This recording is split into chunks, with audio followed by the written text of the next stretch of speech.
No one prepares you if you go online for what's to come. You feel like some days the world is after you. If you feel that way, don't worry, because extraordinary success is knowing how to put yourself in extraordinarily right positions. When you do that, you really want to grow an organization and stand out and win and accelerate growth, you have to find a way to do it using creativity, because life's complicated and there's so many different hooks that are going to pull you in so many different directions. But if you can give yourself those guardrails and those frameworks to plug into,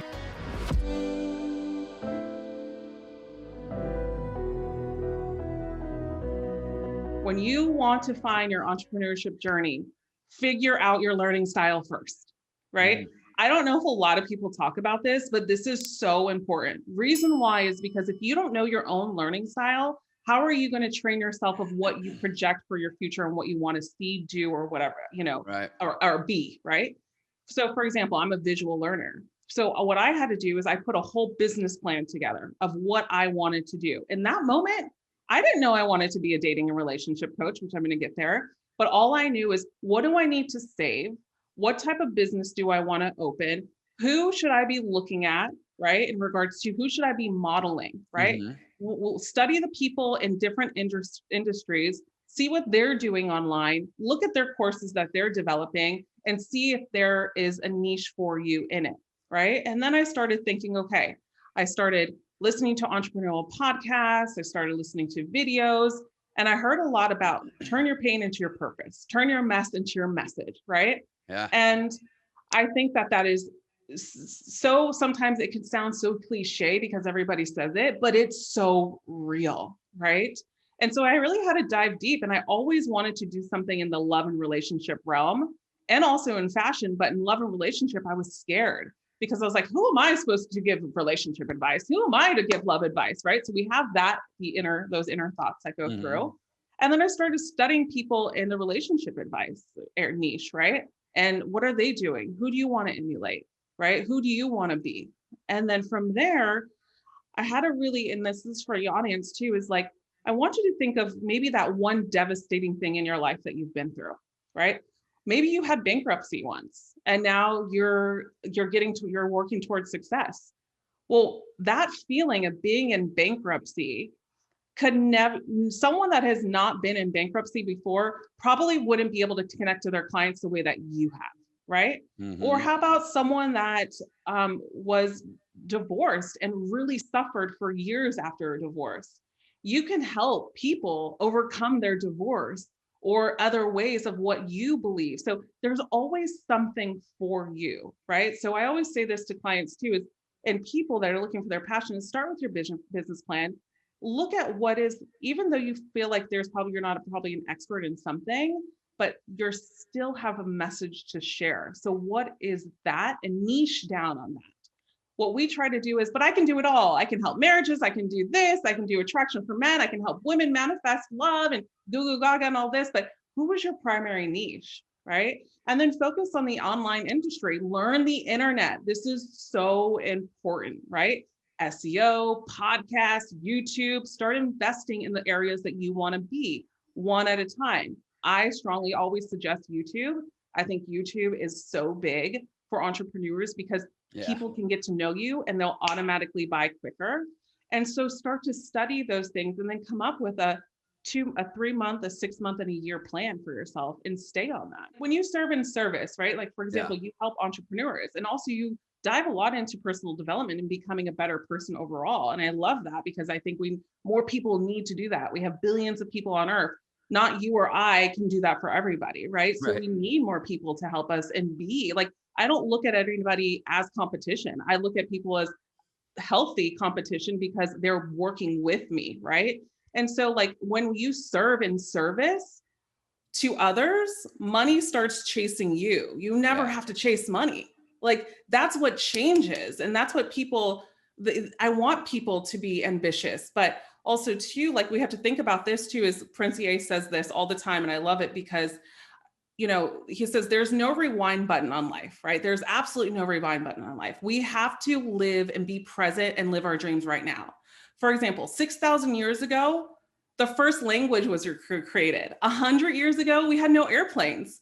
50 years ago, we had no internet or cell phones. So everything that can be done has not even been done yet in our world. So there are ideas. There's still ideas that have to be made. There's still accomplishments that have to be made. And there's too many people waiting because it's hard to get out of that comfort zone, because what society tells us is you have to do what's right for your family. You have to do what's right for you. If you're making $40,000, $50,000 a year, or even $100,000 a year, then you should be thankful. And it actually makes our money relationship not healthy either. Yeah, it's so kind of that's like the dynamic. If you're having to deprive or diminish yourself in order to get money, and yet you're being told you should be grateful for the money you get, how is that any different than saying I have to deprive or diminish myself to be in a marriage, and so therefore I should be grateful for that relationship or that marriage? I'm getting abused and I'm supposed to be just grateful to be married. Exactly. A lot of people get abused to make a living. Yeah. And I physically, emotionally. Yeah. Yeah. And I do not think you should be grateful for that. And I do not think you should endure it just because you have a wife or kids or a husband, or, you might have to endure it for a time while you strategize a different way, but just to resign yourself. I don't know. It sounds like a reason to drink all weekend. Okay. So keep us going on the story. So you make a business plan without quitting your job, by the way. I love that. Thank you. A lot of people in my world like, well, if I'm going to be an entrepreneur, don't I need to quit my job? No, I actually strongly suggest, you don't burn a boat until you know that the island you're on can support life. Right. Yeah, keep the story going though. Where does it go from there? Yeah. So I was ambitious. I mean, I was that person that was staying up till 2 a.m. studying stuff and going to work at 7 a.m. You've got to put in the time if you want the return. Like, I'm not the person that, and still to this day, like, I get work-life balance, but I also understand that if you want to leave a legacy also too, there's a different type of work ethic too that comes along with that. But I also do think having time for yourself is important. But in the beginning stages of building a business, you've got to be real with, I think you don't have that time. So it's about analyzing, where am I investing my time? What relationships are serving me that I need to actually, or not serving me that I need to not invest my time in? What are those weekends that I shouldn't be going out and actually doing things a lot differently? Maybe the times at work that you would stay until 7 p.m. Now you only stay till 5 o'clock because you got things to do after work. So from there, I started, like I said, studying YouTube. What is SEO? How do I rank on the first page of Google? And I would study all these things. And then also too, I would learn, okay, so I need to build, I don't have enough money to hire someone to build one funnel for me to create a lead magnet. So I also need to learn how to build a click funnel, right? A funnel that I know will be okay until I can make some money and grow my business and do things myself.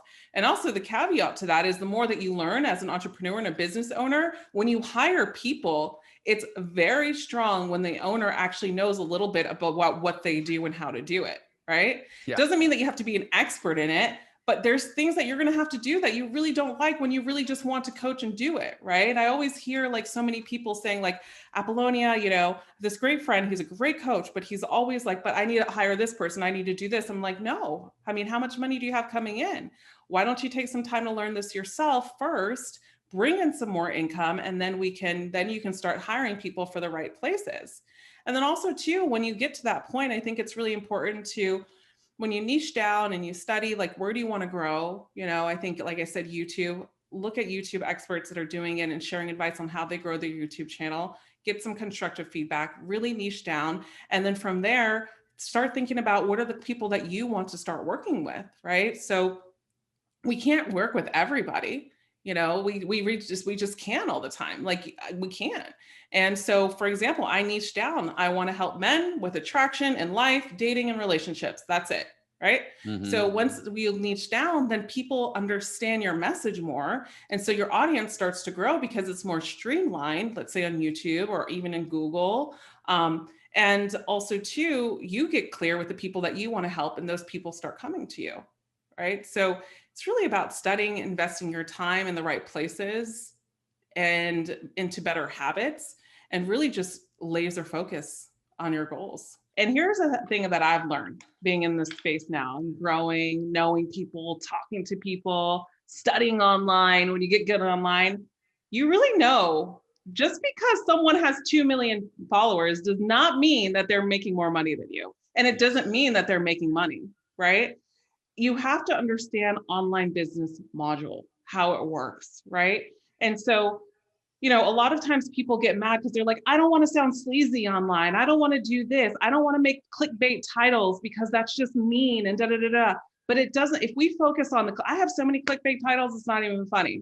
But when you listen to my video, my message inside is what counts, right? Mm-hmm. Because trust me, I've experienced YouTube and I don't want to make clickbait anymore. And honestly, I put together this amazing video that so many people need to hear, and it gets no traction. I only get like maybe 2,000 views out of a possible 50,000 of what I can get in the first 2 days, right? Right. And so people get mad at that, but then they don't understand behind it is this is what they ask for at the same time, because that's what makes them click, right? Right. So it's just understanding that. And also don't ever compare yourself, because some people, they know they can make money, but they also are okay where they are, or they're just because they have this many followers does not mean that they can make more money, because there's people that I know that only have 20, 30,000 followers and are making close to $300,000 to $500,000 a month, and it's their program. How willing are the clientele to pay? What are they selling? How much free content do they give?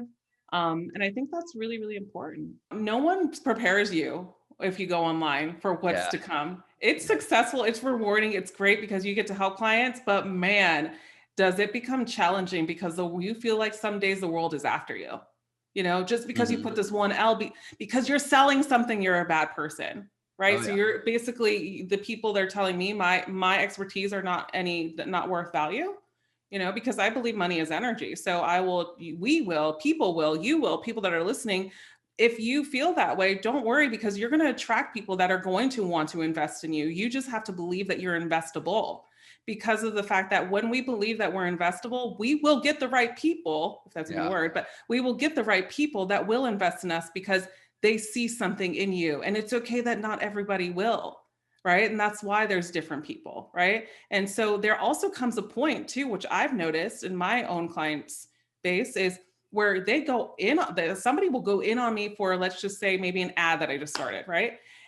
Or YouTube video, because it really triggered them, really hit them home because it made sense, but they went in on me. And instead, months later, I'll get an email probably saying, listen, like 6 months ago, I wasn't really nice to you because you really did trigger me on something, which you were right. Now I know why you do this. I just needed to say I'm sorry because I needed to clear my conscience on XYZ, right? Yeah. And so that stuff happens. So just understand that sometimes you won't meet everybody where you want to meet them. And so part of entrepreneurship, a lot of people don't talk about, is how do you deal with the counter effects that no one prepares you for, right? Because ultimately, when you go online, you start to become somewhat of a public figure when you have a bigger following. People come up to you, oh my God, are you Apollonia? Are you this? And you're like, it just doesn't feel right, because I didn't sign up to be a movie star. Because how I looked at it is like only movie stars and singers get approached in my day and age when I grew up, right? I just see myself as a coach. I just see myself as an expert. I build a team around my practice, right?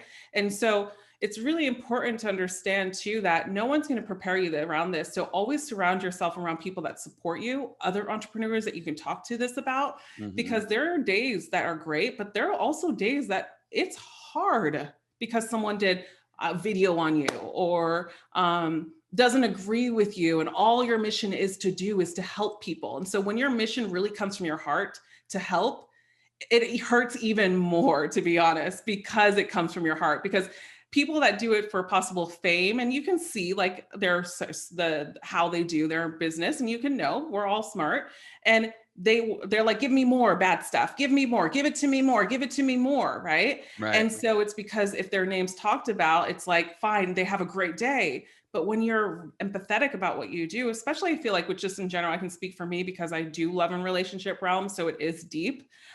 That it hurts, and I don't think there's any secret. And Gary Vee actually talks a lot about this too. He used to talk a lot about this. And also one other guy, who was it? It's coming to my head. He has a big channel and fashion channel, Alpha M, on YouTube. He's huge. He has like over a couple million on there. And he talks wholeheartedly about how hard it is still to this day to face that, and that's why Gary Vee also reinvented the wheel and saying, just stop caring what people think. The moment that I stopped being down. But he talks about the process is really hard as well. What's some of the stuff that someone maybe, can expect? Like, what are some really, really like gnarly things you've dealt with? When I was growing the business, right? Yeah. I mean, since you started getting, generically call it all the haters. Like, what's that like in some detail? Let's paint the color for people. I think you're always going to get people that challenge you, right? Mm-hmm. Why are you an expert to tell me how I should date? Why are you an expert to tell me how I should be picking better women? Why are you an expert to tell me how to better my relationship, right? So you always get people that are going to challenge you. Like, who are you to give me advice on how to be an entrepreneur and start my business, right? Just because you own multi-million-dollar business doesn't mean anything, So you're going to get people that challenge you in that way. So I think the one right there, what helped me is just seeing them with empathy. Like, I feel sorry for people like that sometimes. Like, when they say that, I'm like, gosh, your life has to be really tough, or like mentally, whatever is going on in there has to be really tough for you to think of it like this when you can't see the past, that I'm just here to help you, right? And there's a wall up. I think that's one. Two is the discipline, right? Like, the discipline is the most important thing of it all, right? I never growing up took no for an answer, never. And I think that actually helps me be successful in business, right? It helps me be really successful in business as well, because of the fact that I never took no. I literally was like, I'm going to do this. Once I had my mind, I need to know YouTube. I would stay up until 3 a.m. studying YouTube. I studied SEO, Neil Patel, Brian, I forgot his last name because it's been so long ago. I think, I can't remember his name, but they're like experts in SEO, right? And I got to know who they were, read all their blogs, spent countless hours. It's discipline. Like, it's not fun. It's not fun because you just want to reap the rewards. But here's the thing is where a lot of people miss out on is they make excuses because they think that they don't have time, which is complete BS. Right? You can always make time. This is the freedom of what we are as humans. It's just really about your perspective. And then another thing is shifting your perspective around any type of money idea that you have, money issue or false beliefs, limiting beliefs. How do you see yourself? And I also think one biggest thing that helped me was visioning what I wanted, right? Like, when you're at that point of building your business, it's really hard to be motivated. It's really hard to stay motivated, to be honest. And, I think the biggest thing is continuing to vision yourself. On stage, what I did is I visioned myself all the time on top of the stage, people cheering. I saw numbers of subscribers, money in my bank account. This is how I visioned. And then also too, I made sure I stuck to a routine. Working out, eating healthy, not drinking late at night. And then when I really wanted that last glass of wine that I knew would give me a hangover tomorrow, right? I would ask myself, is this wine more important than building your business? And that's how I started to challenge my mindset, because our brain is wired to do whatever our mind tells us to do. So it's literally, our mind is a muscle. And as humans, we have to continuously, until the day we die, work on our mindset and do the right things. We're going to fall. But it's literally, here's the thing, it's, Helen, I love to say this. Helen Keller was once asked, what on earth would be worse than being born blind? And she said, it would be so much worse to be born without sight, but no vision. And so here's the thing is, vision is what keeps us going. And that moment that I could vision what I wanted, that success that I knew I deserved, envision me on stage, vision me helping clients, taking free clients in the beginning, not putting my ego down, because guess what? I was nobody at that time. Let me see who I can help, offer my free services to, because my free services, they're actually paying me in return, because now I know what people want from me. And now I can branch it out online, right? So I think those are the most common things that are not easy, but also can, if you really scale on this, can make you so successful.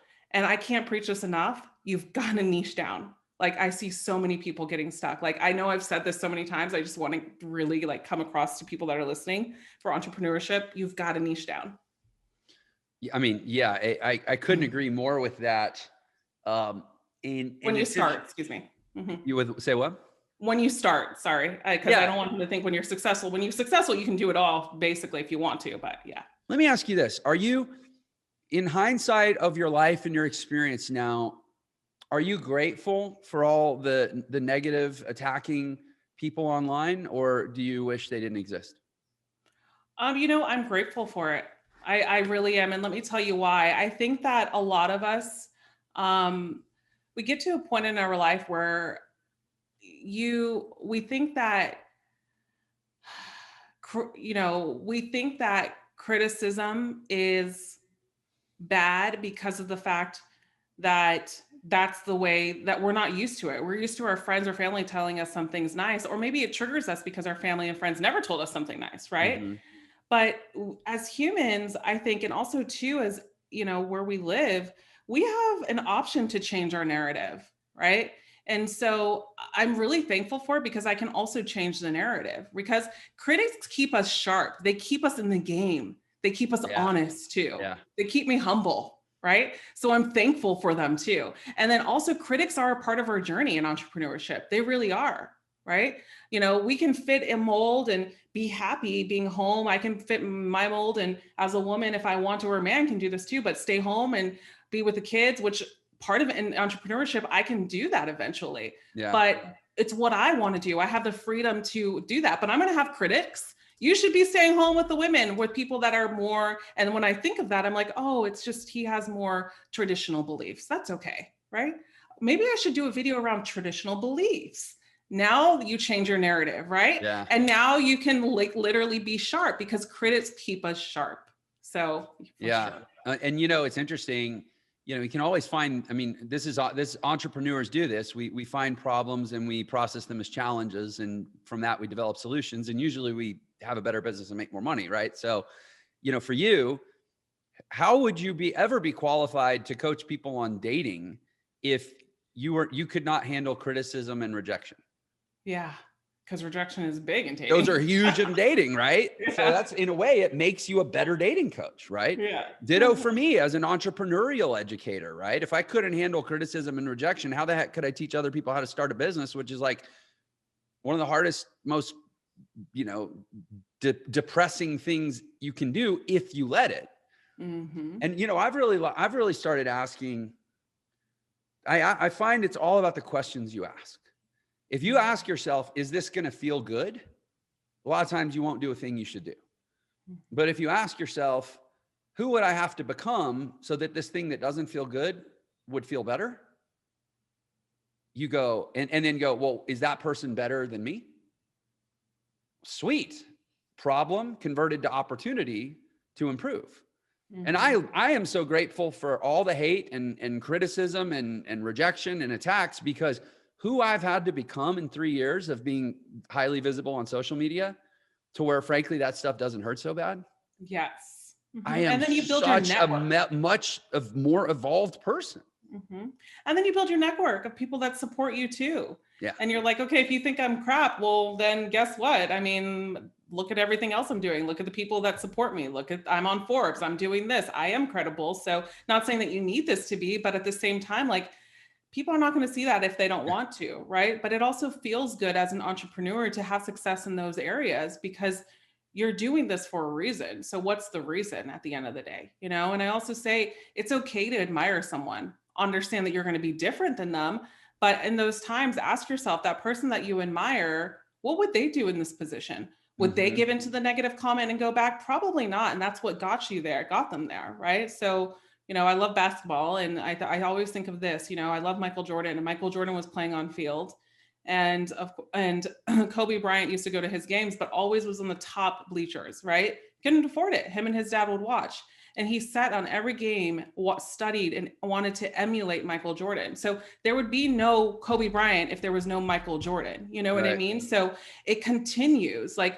How do you build your legacy, not only to help people, but to help people in your following as well? You said something like 80% of all relationships fail. We hear 50% of marriages, but taking relationships as a whole, are you saying 80% of relationships? And first of all, is that right? 80% of relationships fail? So yeah, from my, I'm just justifying off of my practice, right? So what I see in regards to it. But yeah, if you think, okay, so 50% of marriages, actually it's a little bit higher now, but Right. unfortunately, but if you think of marriage, let's just say now 50% as that. Well, how about dating and relationships? We can Right. add at least 30% more for sure, because here's the thing, relationships are in dating, people are supposed to teach us something. And a lot of people think if I'm in this relationship with this one person, I have to make it be forever all the time. But you don't know that, because also too, people show up in our life as lessons, right? So I'm a true believer in that, because maybe you needed to date Amanda number 7 to teach you communication. Maybe you needed to date Veronica number 4 to teach you how you sexually saw yourself as like as a man, and kind of what you wanted in that relationship. Maybe you needed to date Stephanie number 2 because you needed to know your boundaries before you finally got with Emily number 1, your lifelong partner. So all those, if depending, how much you actively date, of course, but sometimes we need those things in our life. And that's where I was saying is like relationship. I think if we go into it not expecting so much from relationships early on, we'll find ourselves in better predicaments. So it's almost like in a relationship, instead of saying like, what's the future here? Because so often that's like this like, what do they call it? Like a weight, or like the albatross of the thing. It's like in the room, like, what's the future here? What are we doing? What life are we building? And are you kind of suggesting instead of obsessing about what's the future here, it's more like, what's the lesson here? Or Yeah, being in the present moment. What I'm suggesting is being in the present moment, because as humans, we're always going to think about what is this person in future, right? Like, can I see myself with this person? Right. We wouldn't, if a healthy standpoint, we wouldn't invest in someone that we couldn't see ourselves in, right? It's really with understanding the detachment of, if this doesn't work out, this won't be the end of the world. Because what happens is, if we don't look at it from a lens of, okay, I'm not saying that don't get into relationships and don't think of a future. That's definitely not what I'm saying, because that's unhealthy. But what I am saying is, don't get attached to a future, because it takes time to get to know someone. Now, let's say you've been together for 3, 4, 5 years, 2 years, and you guys are really close and you're building something together, it's going great. Then yes, of course you can see yourself a future with and start planning. But I'm talking about the beginning stages, when you start dating, the first couple of weeks, months into dating a woman. I think it's really important. And I want to say this too before everything, because I know you have a lot of men viewers, and this is something I preach a lot to my men clients, is the reason why I stepped into the space to help men is because I think there needs to be a woman that really gives men the truth, to be honest. I'm not biased because I'm a woman. Like, I'm not the woman that's going to say, send her flowers, like, do this, treat her like this. Like, I believe in respecting and treating women right. That's 1000%. I believe in chivalry. And because I also think that it gives a man like a way to feel really good about himself to an extent as well. So it's not that I go against, but what I do see is like mental health is on the rise for men. Suicide rate is on the rise for men because of how aggressively they suicide. And I'm really big mental illness advocate, especially in the men's health way. And I also see that, I've listened to studies and stuff. And I notice how the mind works when you suppress emotions. And a lot of men are taught to suppress emotions, but they're not taught how to be vulnerable the right way. So when they suppress, they be vulnerable and they become needy and they do it the wrong way, but they're not taught how to do it the right way, where they still have ownership and they can still believe that they're in their masculine presence, right? And there's a whole thing to that. But then also too, the biggest thing of my practice is understanding that men have to have standards for the women that they date. Because if you think about it, and I ask men all the time, as a woman, women that are listening to me, I hope they understand this too, is as women, we are taught when we're growing up, make sure you choose a good man, make sure he makes money, make sure he's safe, make sure he treats you right, make sure he doesn't hit you, make sure he does this. And it's literally drilled into us, as women, like to choose a good man. But what's happening is a lot of times men aren't being drilled. Make sure you choose a good woman. Make sure you choose a woman that's going to appreciate you. Make sure you choose a woman that can be independent if you want her to be independent with you. Make sure you choose a woman that is kind, right? And that you can talk to, that you can communicate with. So no one's showing men like to have standards for the women that they date, because they think now going into it that I have to now perform so I can get this woman. And so then women can't connect. because of the fact that a man is just trying to perform. I got to do. And then he's not being abundant in his own mind, and he's not living authentically because he's great and successful in his career, but probably not with women. And so the thing goes around and around, and it's this vicious cycle. So the two things in this is always men need to have standards for the women they date. Plain and simple, there's so many beautiful, attractive women that are single out there that are good women that are waiting for a man to pick them up, right? Or not waiting, but would like a man to pick them up, right? But then there's so many men that are just settling for the first single attractive one that probably is not the best woman for them, maybe is very manipulative, maybe other things. And then second to that, we're not teaching men to really open up and show emotion and be vulnerable to connect with us, right? We're teaching them more to suppress emotions, man up, which I agree that, there's a part of expressing emotions the right way because you can push people away. And that's just it's a balance. What can a normal person do right now? What are the daily habits that you can do to stoke your creative flames? If you're in a meeting and you're stuck, what can you do right then? What mindsets, what tactics, what tool sets, what habits do you need? It's a very important act of being alive. And there are few things in life as rewarding as the expression of creativity. Then you start saying, well, what gets in the way?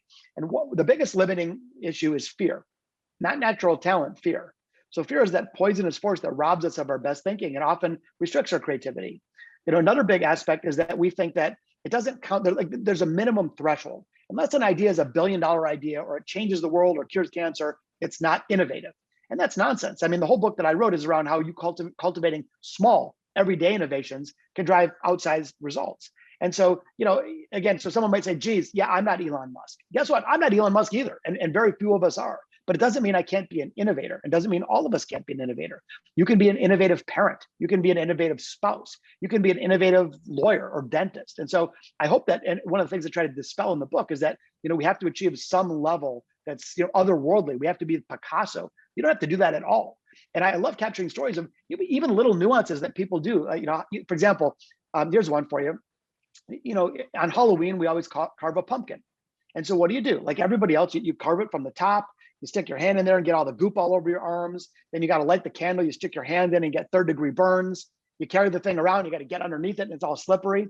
So a friend of mine years back told me the simplest big little breakthrough, just an everyday idea. It's like, what if you carved it from the bottom? Blew my mind. Think about this. You carve it from the bottom, then you get to use gravity. All the gunk just comes right out.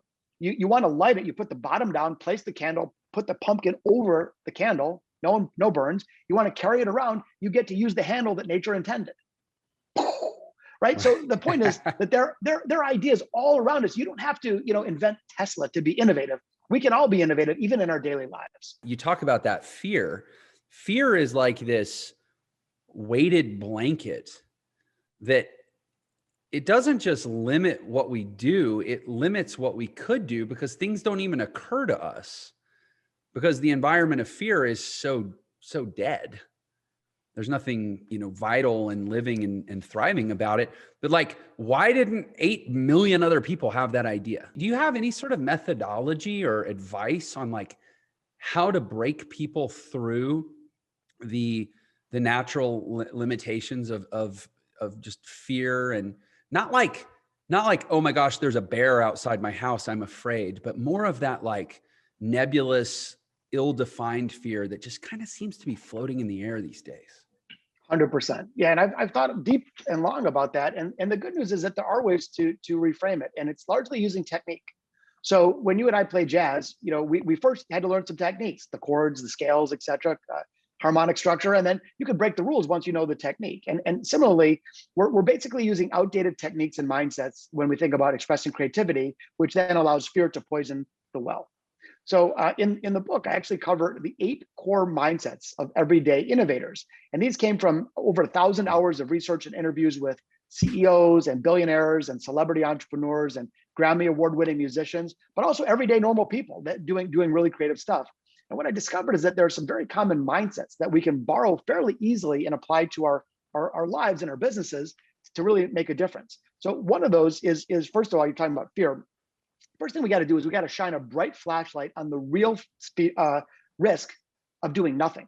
Most of us think that not doing something is safe when really that can be the riskiest thing of all. It's funny that I've learned now in 30 years in business that too often we overestimate the risk of trying something new, but we underestimate the risk of standing still. So I think we're like weighing the scales of justice here. First thing we got to do is say, all right, how risky is doing nothing? Then we say, okay, how do we de-risk taking a creative shot? So if most of us think, okay, I've got this idea, and to try the idea, I've got to roll it out company-wide, and I'm betting my career and my family and my future on this one idea. And when the stakes are that high, of course you're not going to do it. It's too scary.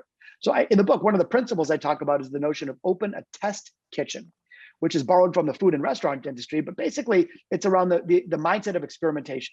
I would recommend that people are cultivating dozens of ideas all the time. And instead of like biting your lip and saying, oh gosh, I hope this one idea works, that's irresponsibly risky. Instead, try lots of little ones. Take tons and tons of little experiments. We're talking cheap and fast. Like, how can you test this idea with one customer on a Tuesday afternoon for 15 minutes and $30?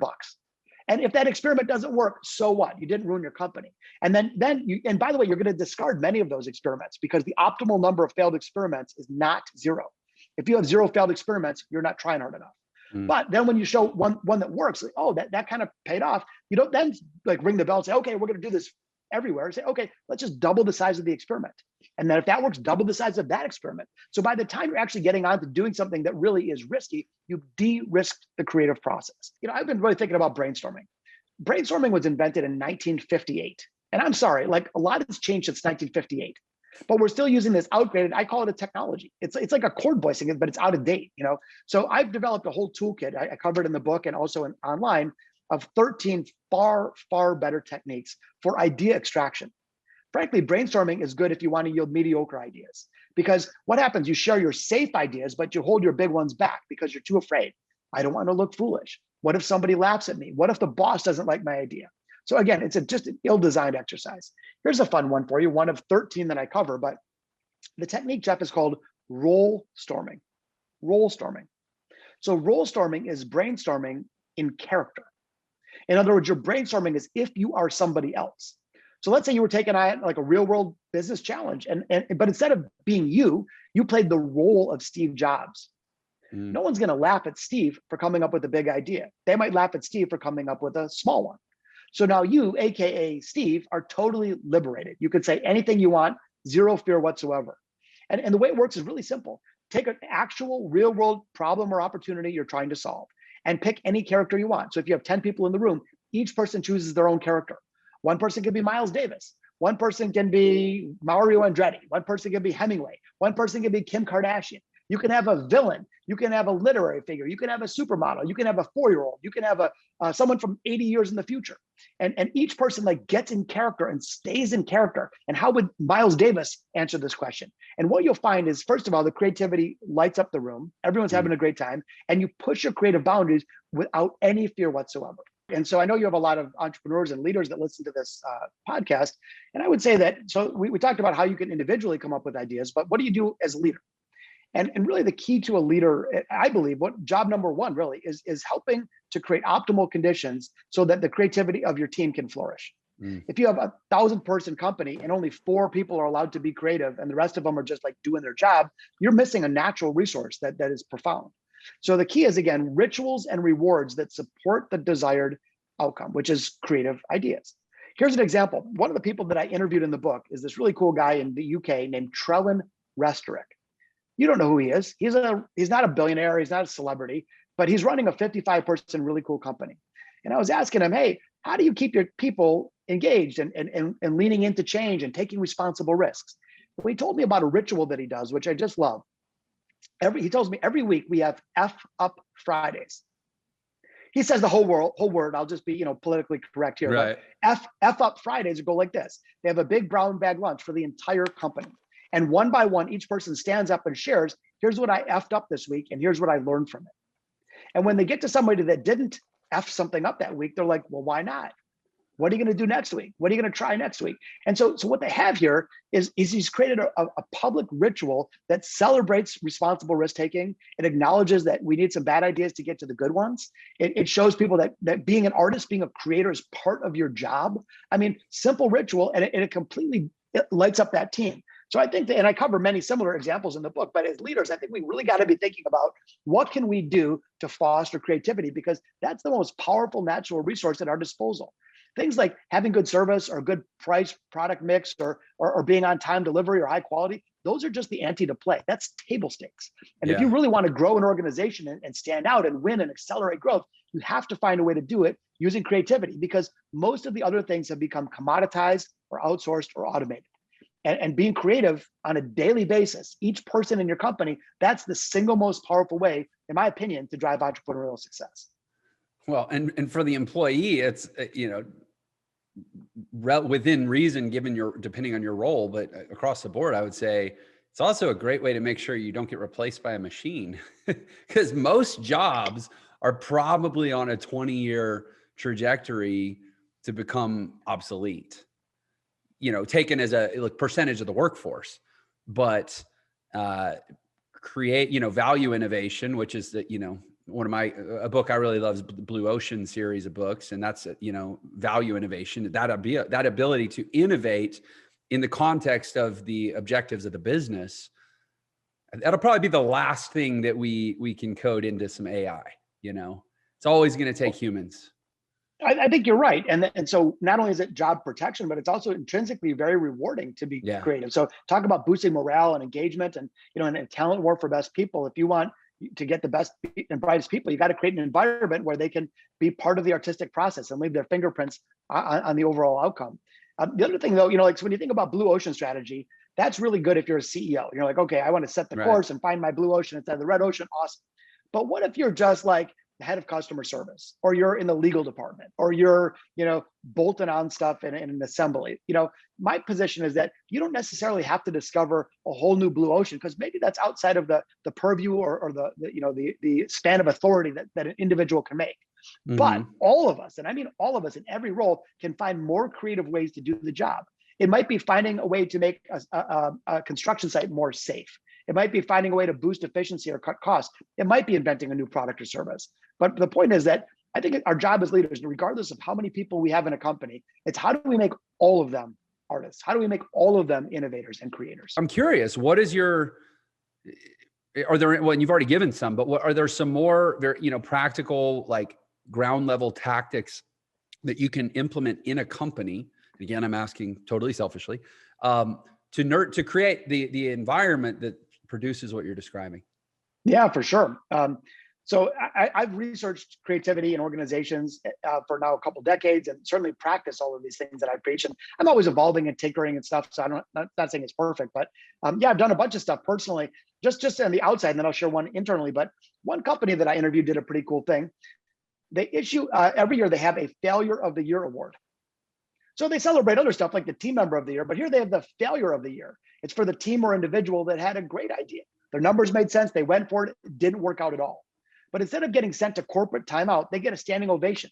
People are clapping and cheering and slapping high five. Yeah, way to fail, man. And again, think about the message that drives deep into the DNA of this company. So I think, again, a lot of it is just sort of reverse engineering. How do you want people to think and act and feel? And then putting rituals and rewards in place to do so. But one that I'll share that I did personally, it's kind of funny. So I started this company in 1999 called ePrize. We were sort of like half ad agency, half software company. And we really focused on digital promotions, which at the time was a very small thing.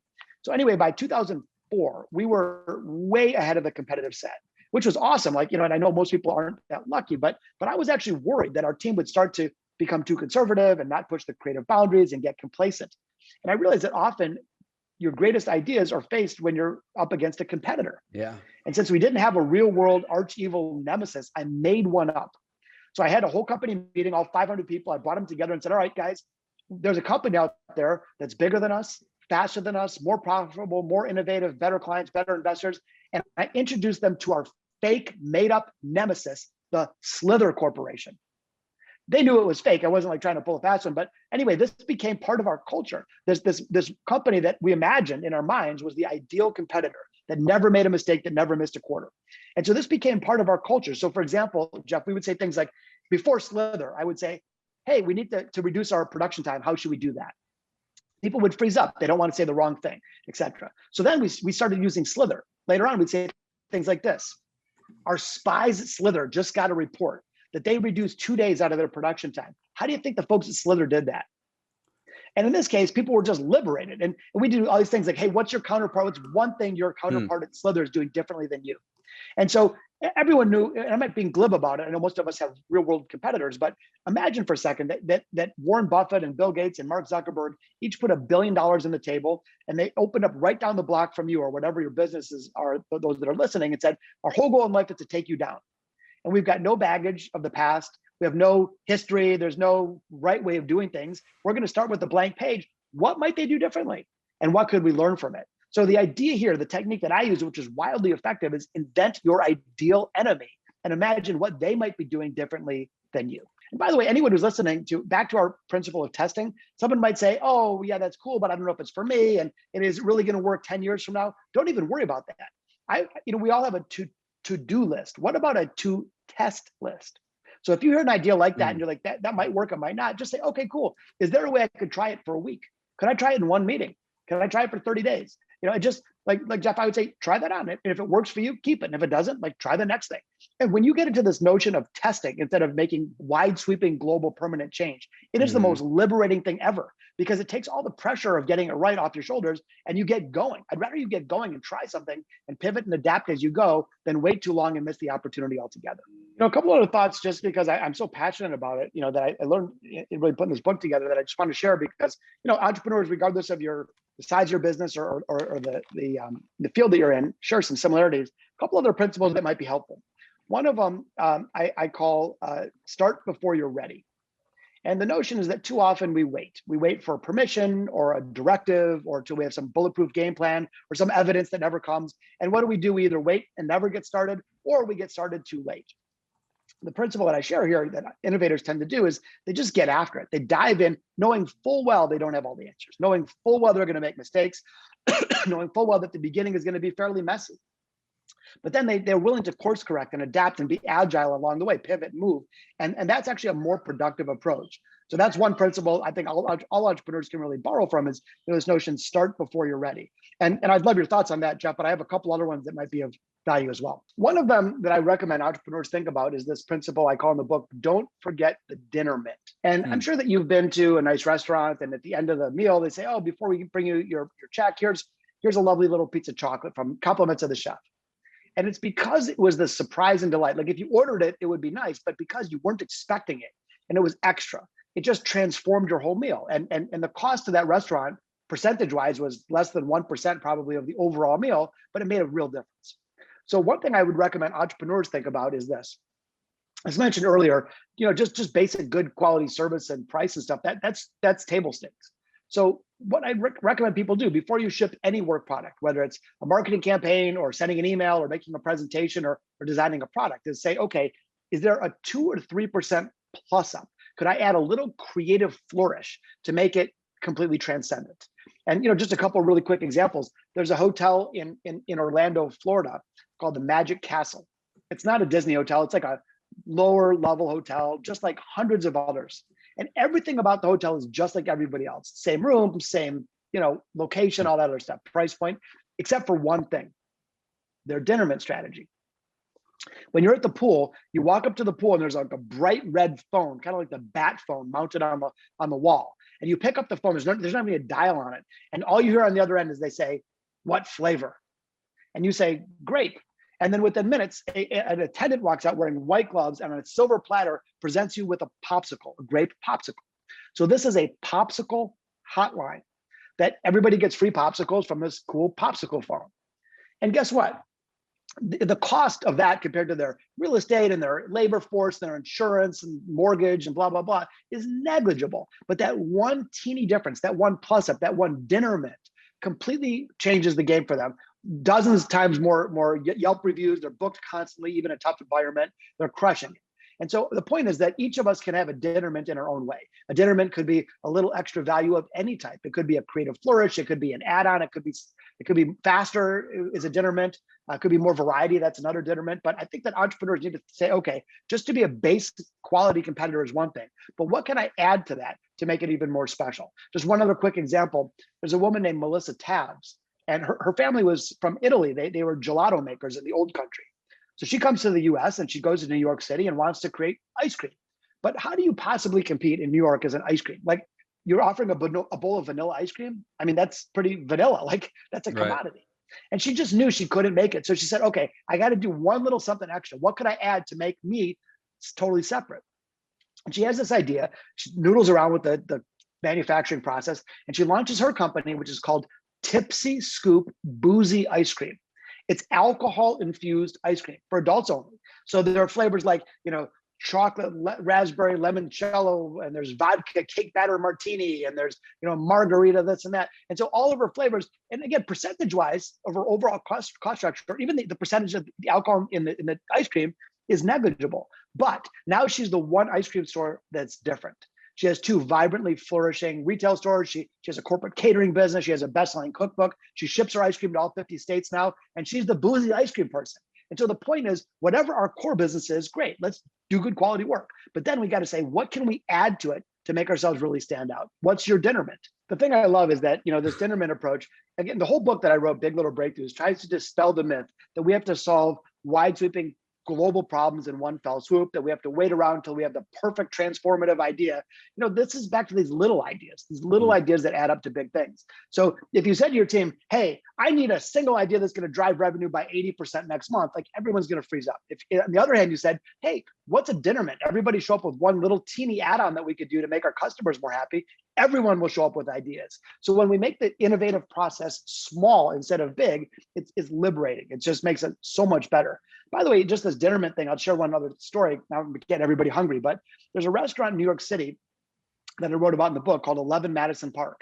And they're like one of those Michelin rated, super, super expensive high-end restaurants. Mm-hmm. And they have an interesting strategy. They employ a team, a couple people, not a big team, called Dream Weavers. Dream Weavers don't serve food. They don't make reservations or anything. All they do is they look for clues from people who are made a reservation, like on their Facebook page, and also when they're in restaurant, and try to create these experiences that are just unexpected and otherworldly. It's like the dinner mint on steroids. So one example is there was a family of 4 having dinner, and it started to snow, and a server overheard them saying to their young children, this is the first time they'd ever seen snow. They were in from a warm climate. So nothing else happened except behind the scenes, the Dreamweavers start scrambling around. When the family is done with their meal, they're escorted outside to a waiting limousine. Each one of the 4 people were presented with a sled, and they were whisked off to an evening of sledding at Central Park, which is they're going to remember that for 40 years. Like, here we are talking about it. And so their philosophy, I'll just share real quickly, they call it the 95-5 Doctrine. And the position that they have is they say, we're going to spend 95% of our resources with Terminator-like efficiency. We're going to tighten the screws, make sure everything's efficient, our buying, our supply chain, blah, blah, blah, such that we can have this 5%, which they say that we can spend, quote unquote, foolishly. In other words, that's their dinner mint budget. And they said, but our business is driven because we spend that. It's not foolish at all, because those 5% ads completely transform our restaurant and the hearts and minds of our customers. And back to music for a second. I mean, I think jazz is such a perfect metaphor for creativity and what a modern organization should be like. But think about this, 20, 30 years ago, the modern organization at that time was more like a classical situation. Single person, center of the room, no longer playing an instrument. And it's all about precision and alignment and accuracy. Play those notes exactly as they're written on the page. But today, the world is too complex. It's changing too quickly. There are no notes on the page, but we have to figure it out as we go. So I think the more modern metaphor for productive organizational strategy is that of a jazz combo. Small teams, messy, taking responsible risks, passing the baton of leadership back and forth, making sure you're a good listener, knowing that you're going to screw something up and having the creative confidence to recover. And so to me, I think that there's so much that you and I and other jazz lovers can really embrace. Again, that was the best teacher for me. And one of the other things that I learned about in jazz is the notion of consistent practice. So I don't know that jazz musicians are born these incredibly creative people. I don't believe I'm more creative than anybody else, but I do think I've practiced quite a bit, and I'm sure you have too. So in the book, I actually cover a 5-minute a day. That's it, 5-minute a day creative ritual. I do it every morning to get my creative juices flowing. And it's like when I was learning music, I could have a great lesson, but if I never practiced it, I would forget it quickly. But if I spent 10 minutes a day practicing for 6 months, that's how you build skill. And I tried to do the exact same thing in the book. And of course, happy to share that ritual if it's helpful. Yes, please. So here's what I do every morning, 5 minutes a day. I'm always tweaking it. Maybe it's not perfect for everybody, but feel free to borrow any or all of this. here's what I do, 5 minutes. Minute number one, I call it the guzzle. And the guzzle is me sort of absorbing the creative work of others. In software engineering, they always say, if you want to change the output, you got to change the inputs. So I might listen to music on YouTube, or I might read a poem out loud, or I might stare at a piece of art. I just absorb and bathe in creativity of others to get my juices flowing. Minute number two, the highlight reel. Just like there's a sports highlight reel of yesterday's game, I spend the first 30 seconds of this imagining a highlight reel of me doing something creative in the past. And then I spend the next 30 seconds thinking about me doing something creative in the future. And this past future thing kind of, first of all, it shows me that number one, I can do it. You know, it's doable. And then number two, it shows me what's possible. And the fusion of past and future really locks it in for me. Now I'm on to minute number three. This one, I call it the unrelated problem. Doesn't have anything to do with my personal life. I might grab a headline in the news and just say, okay, what's going on today? Oh, this racial injustice in Minneapolis. Okay, so then I just start thinking like, okay, are there 6 ways that I could, if I was the police chief in Minneapolis, that I could solve that problem? And it's not designed to yield work product. It's like jumping jacks for your creativity. It's just giving you a creative problem that's outside of your worldview. You're not responsible for it. Just gives you some practice. Number 4, I call it 1 minute, the time machine. And the time machine is where I sort of project something I really want in the future. Maybe it's winning a Grammy, or maybe it's ringing the bell on the New York Stock Exchange. And then I imagine a reporter asking me, okay, what percentage of this success was tied to your meticulous, detail-oriented self, and what percentage of this success was tied to your creative self? And what this does is it elevates the importance of developing my creativity for me. And so no one's going to answer, oh yeah, it was like 99.2% skill and no creativity. Of course not. Everyone's going to say 20, 30, 40, 50% was creativity. So then I'd say, okay, if the outcomes that I really want require that big of a percentage of effort tied to creativity, it's kind of important that I prioritize it myself. And then the last thing I do for the last 1 minute, again, these are all 1 minute long, I call it the sprint. So now that my juices are flowing, I pick anything in my actual life. Maybe I'm trying to drop 5 pounds because I drank and ate too much during COVID. Maybe I'm trying to close higher numbers in my business or whatever. And I just say, okay, how many ideas can I come up with? It's going for quantity, not quality. 60-second timer, go. And in 60 seconds, can I come up with 14 ideas? Can I come up with 30 ideas? And it's just rapid fire sprint. And so again, these are each 1 minute. You got the guzzle, the highlight reel, the unrelated problem, the time machine, and the sprint. I do that 5 minutes a day, and I'll tell you what, I'm fired up. My day is creative from morning to night as a result. I'm a creator. Creators at the core, there's 8 profiles. Like there's a lord. Lords are empire builders. They're like the Rockefellers and the Carnegies. They typically stay in one industry, and they just keep building. Creators, like Walt Disney, Steve Jobs, Elon Musk, they like living on the edge. Disney went bankrupt a couple times, or once. Steve Jobs kicked out of his own company. Elon Musk has been on the verge of disaster at least half a dozen times. So those type, and then you got stars. Stars are like, man, they can be in the limelight and they just bring pizzazz and energy and brilliance. So creator, it's like, I love the art of creating. I am fulfilled in the art of creating. Now I have to, on the back end, now that I got a baby on the way and I got all these other things, I got to be wise about my risk management. And especially as I flirt, I want to, this next season is going to be it's already becoming my most prosperous season ever in my career. But I got to step into that and I got to manage the risk, but knowing your wiring. So a lord is going to be much slower to take risk. An accumulator, a Warren Buffett, he's an entrepreneur, but the way he leads and the way he does entrepreneurship, radically different than a Steve Jobs or Elon Musk. So we can all be entrepreneurs, but we'll approach it very differently based on our wiring, our risk tolerance, our energy, our stories of who we've been exposed to. Some people might need to work in a career or industry for 30 years before they become an entrepreneur. Some, like me or you're like, I can't not do it. So talk a little more about this zone of genius concept. I think that's a term that entrepreneurs, we kick it around like it's every day, but I'm not sure it is for the rest of the world. So can you talk about it? Yeah. So, one of my first clients that I really took through the full process, he was a full-time, he had a chiropractic practice, 7-figure chiropractic practice. but he had been doing it for 20, 30 years. We did a full analysis. He was earning essentially $2,000 an hour for every hour that he put in it. But he wasn't fulfilled. And he was longing for something more. And I started thinking about, like, because even, you know, in my wiring, I'm an INTP on the Myers-Briggs, which is curious. Like, I want to understand things. And so I started in my 20s of like, hey, why is this person different over here? Like, at first it was probably to understand girls, because I was not very good at dating girls in my 20s, in my early 20s. I was awkward, clumsy. I was like, I got to understand human psychology and how to relate and communicate, because I was super motivated, but like just socially awkward and not very funny. Right. So I started studying it, and I was like, hey, we all long for purpose. So we are asking that core question. One of the 3 central questions we all ask at some point or another is, what on earth am I here for? And then I started asking, all right, personality tests give us clues, but if I take the DISC profile, I get some different answers than if I take the Myers-Briggs, or if I take the Strengths Finder, or the Colby, or the Wealth Dynamics, or the Enneagram, or whatever personality test you take. So they all give us, it's like I'm looking at different pieces of the same elephant, or the same puzzle, right?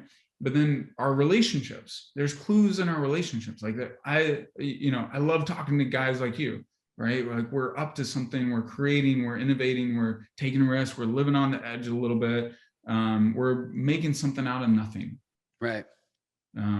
So that's what juices me. But if I go talk to a banker or a regular attorney, I'm like, I don't want to have dinner with them.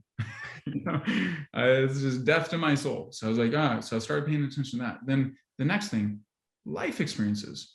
Well, like one of my clients I'm talking to here in a little bit, she's one of the leading cardiologists in the world, or in North America.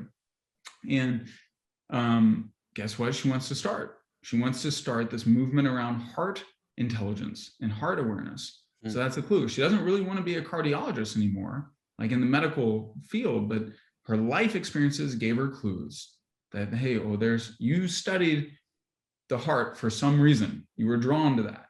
It's not by accident.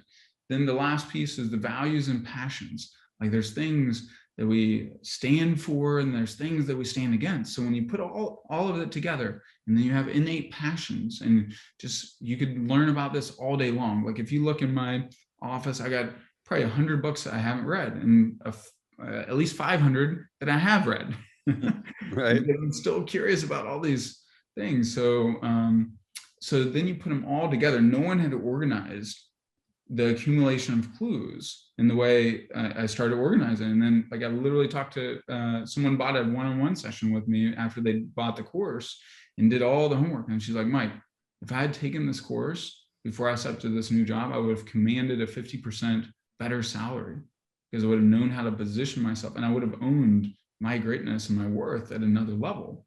And then when I look at entrepreneurs, like, you're going to do your business a little bit differently than mine. My friend Renee, she's wired differently. She's got different life stories. She's got different relationship pool. I'm trying to assimilate and create a filter. Like, this is your unique badass zone that is different from everyone else. Extraordinary success is knowing how to put yourself in extraordinarily right positions. When we do that, then things start humming and clicking, and it's less of a struggle. It doesn't mean there's not hard work and grind and all that at different points, but it's less of a struggle because you're doing something. The way I like to think about it is like, where am I desperately needed that no one else could do at the level that I can? When I figure that out, now I'm one of the best heart surgeons in the world. So it's like, you've got a really unique combo of helping people figure out that next step of like, is this right for me? And then if so, how do I make it right for me? That's beautiful. Like that, people need that. Like that's a massive need, because entrepreneurship has got such buzz or interest right now, side hustle and all that, but people will shoot themselves in the foot without going through programs like yours, where they get clarity. Clarity precedes momentum. When you have greater clarity, you can lead with greater conviction and greater confidence and greater courage. So it's like the C's keep rolling. The clarity is where it starts, though. So talk to me then, I mean, can you walk without giving away all your IP, like, let's say somebody comes to you, which I hope at the end of this episode people do, and they're like, okay, Mike, I love the idea that I'm already a genius if I can just find my zone. So get me there, man. Like, help me. What does that look like? Yeah, good question. So, first thing, it's going to involve, like, when someone goes through my full process, it's literally, you're reading hours of information about yourself, because you'll take 5 personality tests, and then you do a deep inventory. The classic book is called Think and Grow Rich, not Work Hard and Grow Rich, not get. Oh, you mean this book right here? Exactly. Yeah. And so the thinking time is where the magic, that's the hardest work, and that few people do. Socrates said, to know thyself is the beginning of all wisdom. In the ancient Greeks, that was one of their hallmarks on the temples, is know thyself. King David said it's better to have self-control than to conquer a city. And so if we have that self-control, that's where it starts. D. Hock, the founder of Visa, he said the very best leaders in the world, and he founded Visa, sold his equity out, and then studied leadership for the last 25 years of his life. And he found the very best leaders were focused on self-leadership. They spent more than 50% of their time on self-leadership. So I would take someone through the Wealth Dynamics, StrengthsFinder, Myers-Briggs, DISC profile, and Colby Index. Then a deep inventory of your key life experiences, like your timeline, your defining moments in life. Oh, I hit a home run and fell in love with baseball or whatever at this day, or, all these things. Like I have a passion and interest for NFL. I love the NFL. That's not a passion that's ready to be birthed into life, but I know it's there. I want to own part of an NFL franchise in my 50s. Mm-hmm. Next one, I go to my key relationships. I know when I did that inventory, I'm like, at the time, for someone who hadn't written a book, I was like, why do I have 30 plus best-selling author friends? Oh, maybe I'm supposed to be in that world. Why do I love being around them? And then all these other entrepreneurs. Then the last thing, your values and passions. When you do a deep dive of like, hey, what are the values that you live for? And then what are the passions? And so you go through all that, and it's like a 12-page worksheet that people get in my course. But when they go through that, or in my book, same thing, The Genius Within. So when they go through that, man, now you've got layers of clues and evidence, and you've got all the information on the table. And now you can start to filter and organize and synthesize and assimilate, and like, oh, I think I'm supposed to be in this arena. How did you arrive? I mean, clearly you were your own first guinea pig for this, right? Probably not in a perfectly crafted experiment. It was probably kind of messy and, more like real life. But how did that unfold? And how did you kind of get to this place of, A, realizing that this concept existed, and B, that part of your genius was to facilitate this concept? Hey, sorry for the interruption. I just wanted to let you know you can get a free copy of my book, The Millionaire Shortcut, which shows you the fastest way to become a millionaire in the new economy. And there's a special link just for this episode in the description. So thanks for tuning in, and I hope you enjoy the rest of the episode. I think when I first started mentoring people, other entrepreneurs, in about 6 years ago, that was one of the core questions they were asking. And I had asked that myself, and I'd studied some of it. Like I was using StrengthsFinder and DISC profile in hiring, but also in designing my businesses and working with my business partners. But then I was like, I need more. There's more here and I wanted to help people land on accurate answers. And so I just started with the first version. And the first version was I had people do the Wealth Dynamics test and on one of my retreats in 2017 it was, and do skits and share what they act like a mechanic. A mechanic is a systems ninja, and you're a creator. So then you do a skit that reflects that. I was like, all right, there's something people are really different. And when you value their differences and create space for them to flourish in their differences, then we light up as human beings, even in children, right? Like we can already tell some things about our baby that she's probably an introvert, just how she reacts in the womb. So being a student of life, that drove me to it. And then I just kept iterating and kept asking myself, hey, what do people need to know to have greater clarity? Doesn't mean you figure it all out. Like people might go through my program or your program or whatever, and they go from 40% clarity to 55%. Oh yeah. But now when you have greater clarity, you have greater confidence. And now I can make a more decisive choice because I have greater confidence. So it all begins with clarity, and you can run in the wrong way.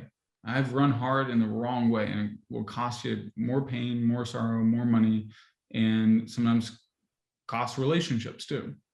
So I want to help people avoid some of those foolish blunders that are avoidable. One of the things is like learning and loving your role and not trying to, I think some of my entrepreneurial career, I wanted to be a bit like Warren Buffett or something like that. And that's not my style. And then when I learned my style more, then I also learned the risk and how to manage it. So I read, as a creator, I've read Elon Musk's biography, Richard Branson's biography, Steve Jobs' biography. I read and study the other people that have my gifts or my wiring. So I know, all right, this is how they manage themselves. This is how they manage away from their weaknesses, how they design their teams, like Richard Branson sucks at operations. He doesn't start a business without an operating partner. Right.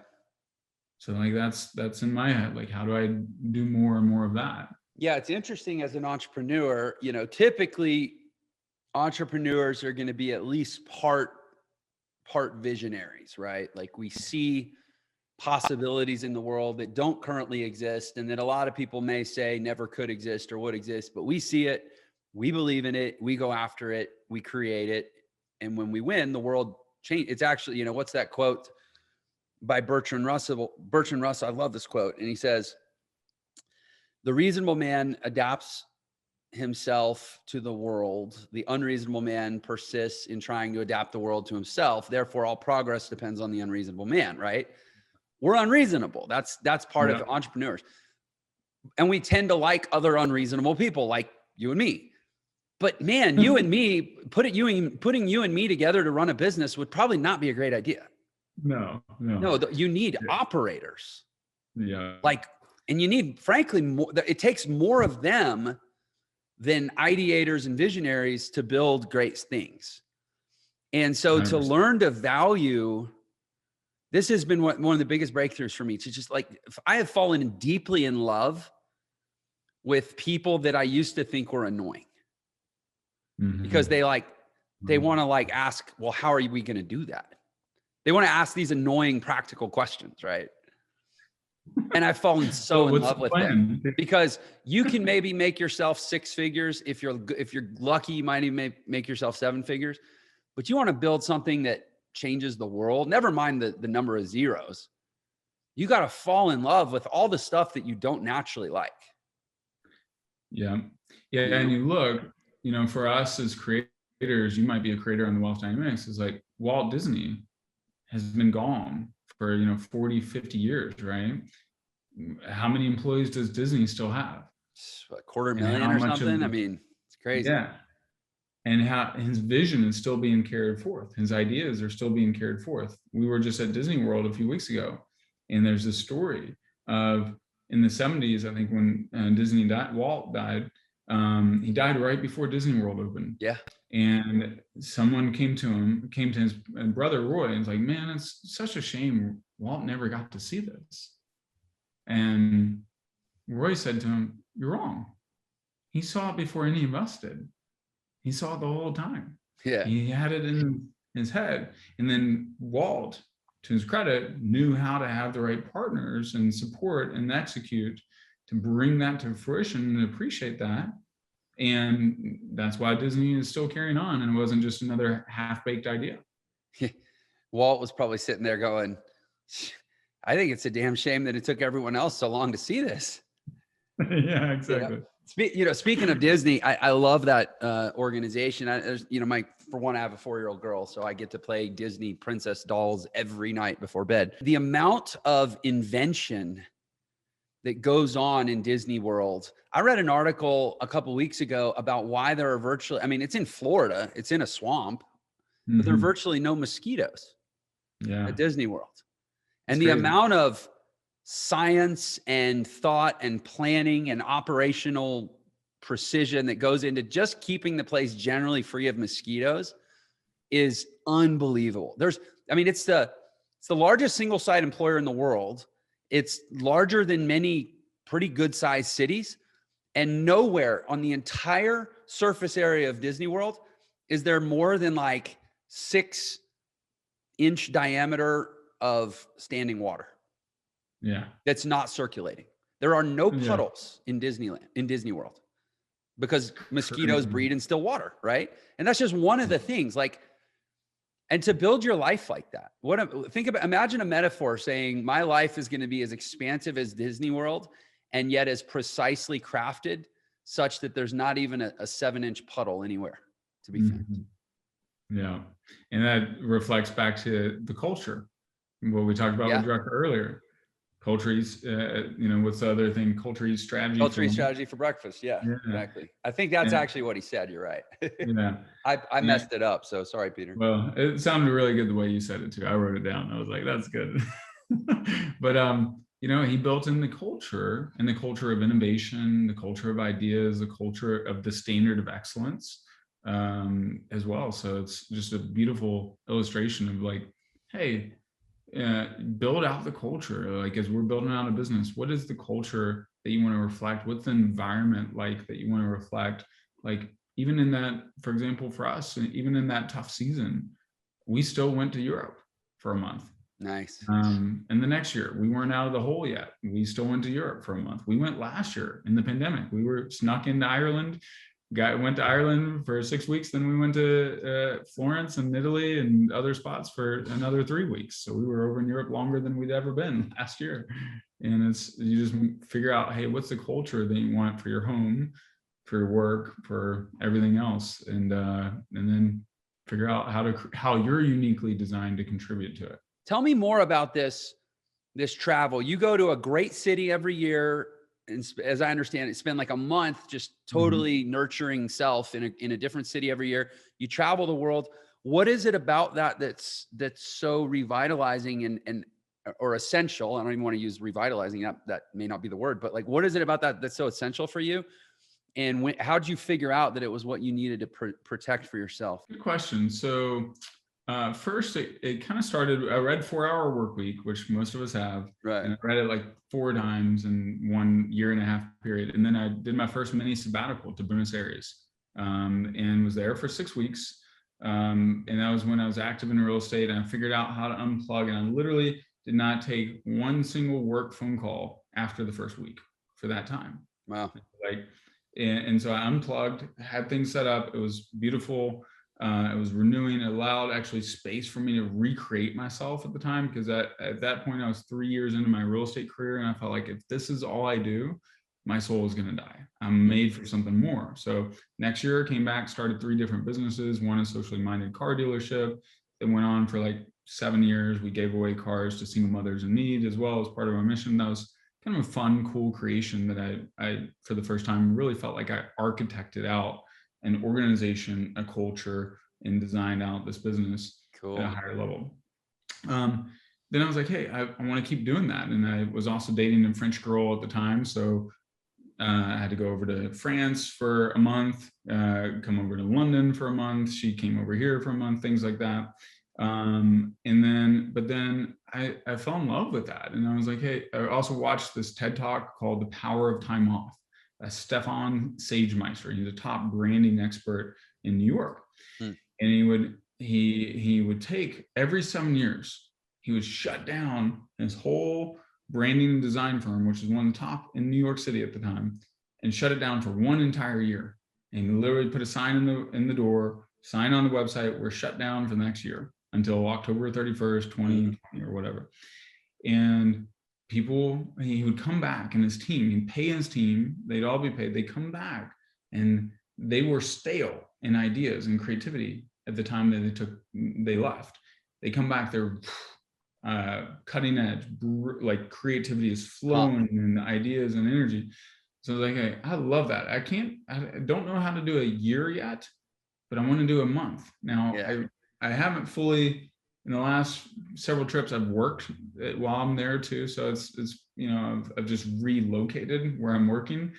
But even that alone, and being in, like, life is so short, I want to experience some of the most beautiful cities in the world. So we have a goal every year, go to one of the world's 50 most beautiful cities and be there at least a month. And the reason for a month is, like, you get to unwind and unpack, and instead of the headaches of traveling are the luggage, the suitcase, the airports, the checking in, getting settled, readjusting to time zones. Where do you eat? Where do you, is there good Wi-Fi, whatever, all those things.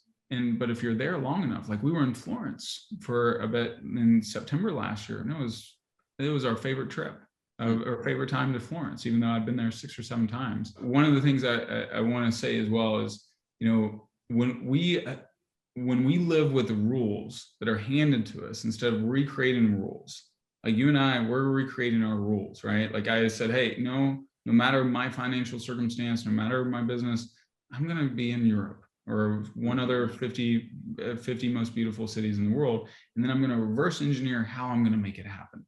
Like we'll have a newborn that will be 3 months old by the time we go to Europe this year. Wow. So we're not letting that be an excuse, wait till she's 5 or whatever. No, that's not, we're going to figure out, hey, can we get our, my wife's 15-year-old sister over with us or whatever, who knows? We're going to figure out a way, an au pair, whatever, so that we can enjoy our time, but also be present to our child.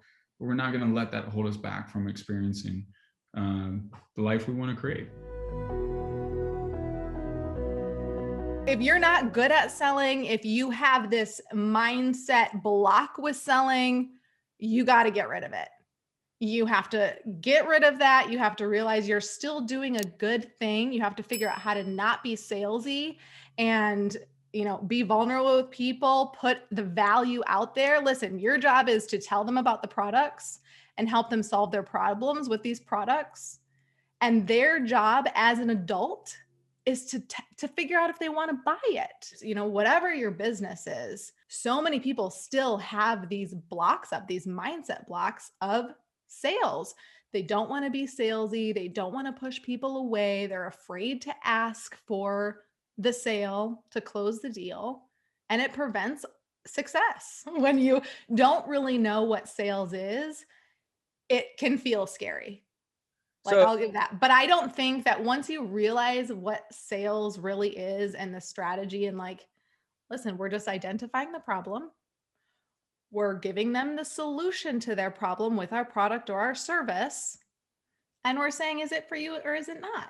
It's really simple. And when you break it down like that without all of the stigma and everything, it's not scary. Tell me a little more about this idea of selling without being salesy. So in my mind, the salesy salesman is the one where and everyone says, oh, the car salesman, where you show up, they ask you no questions about anything, and they just start selling to you. Mm-hmm. They have no idea what you want, maybe you've been already looking at something, what you need. They just start selling. And they're talking about something that you have no interest in.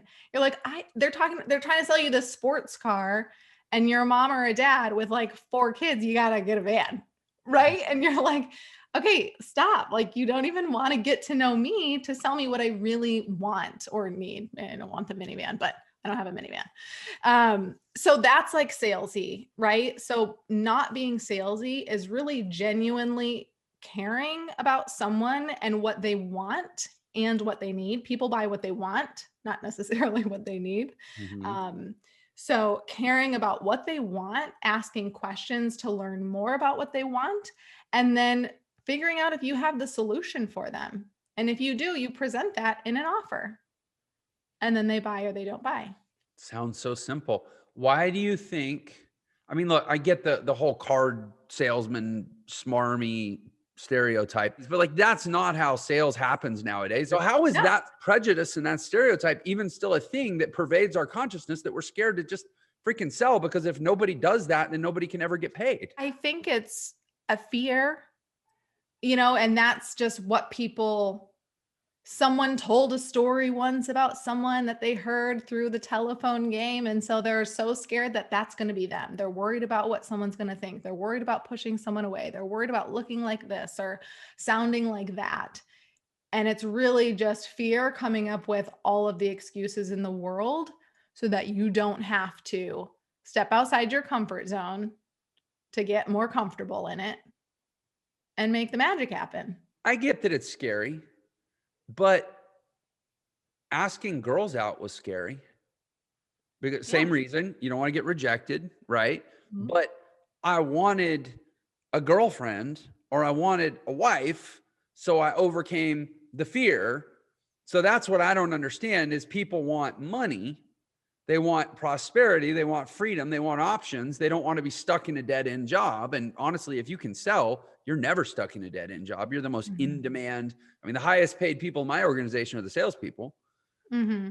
So like, I want the thing, but I'm going to take the fear of the thing and turn it into an excuse instead of pushing through the fear of the thing.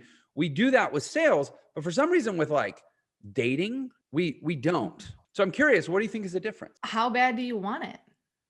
You know, I think most people really want companionship bad enough to like get rejected, Right. you know, but like how bad do you want whatever it is that you want? And the people that don't want it bad enough let fear take over their lives in whatever. It could be those people that end up alone. I mean, it's all aspects of Yeah, our I life. guess there are people that don't want companionship bad enough to push through the fear. Yeah. How do you help people push through this fear? How do you have to help them want it more, want the outcome more? Or is it more like therapy where it's just like tackling the fear head on? Yeah, I think it's more like of a mindset thing. So I know that they want it. Like they wouldn't be paying me so much money if they didn't want it. So it's like, okay, what is the block here? And how are we going to move past this? Because it's really affecting your monetary goal that you have. Right. You know? So working through that and just having them kind of work backwards, like, why is this an issue? Can you think of a time where you like got super jaded and were like, oh my God, I never want to do that again? Like, let's talk through that. You know, what would happen if someone said no to you? I love the and then what game for like anything. Ooh. Where they're like super scared about something. It's like, okay, so you're doing a stage presentation, you know, in front of thousands of people. What are you scared about? Other than I'm going to forget my words. Okay, well then what? You know, then I'll just start talking about something else. Okay, and then what? And people will hate it. Okay, and then what? And like at the end of that, you could go down as negative a path as you want. At the end of the day, you're still alive, you're still standing. Right. Right. And like you can learn from it and move forward. So the and then what game, you know, is always good to play.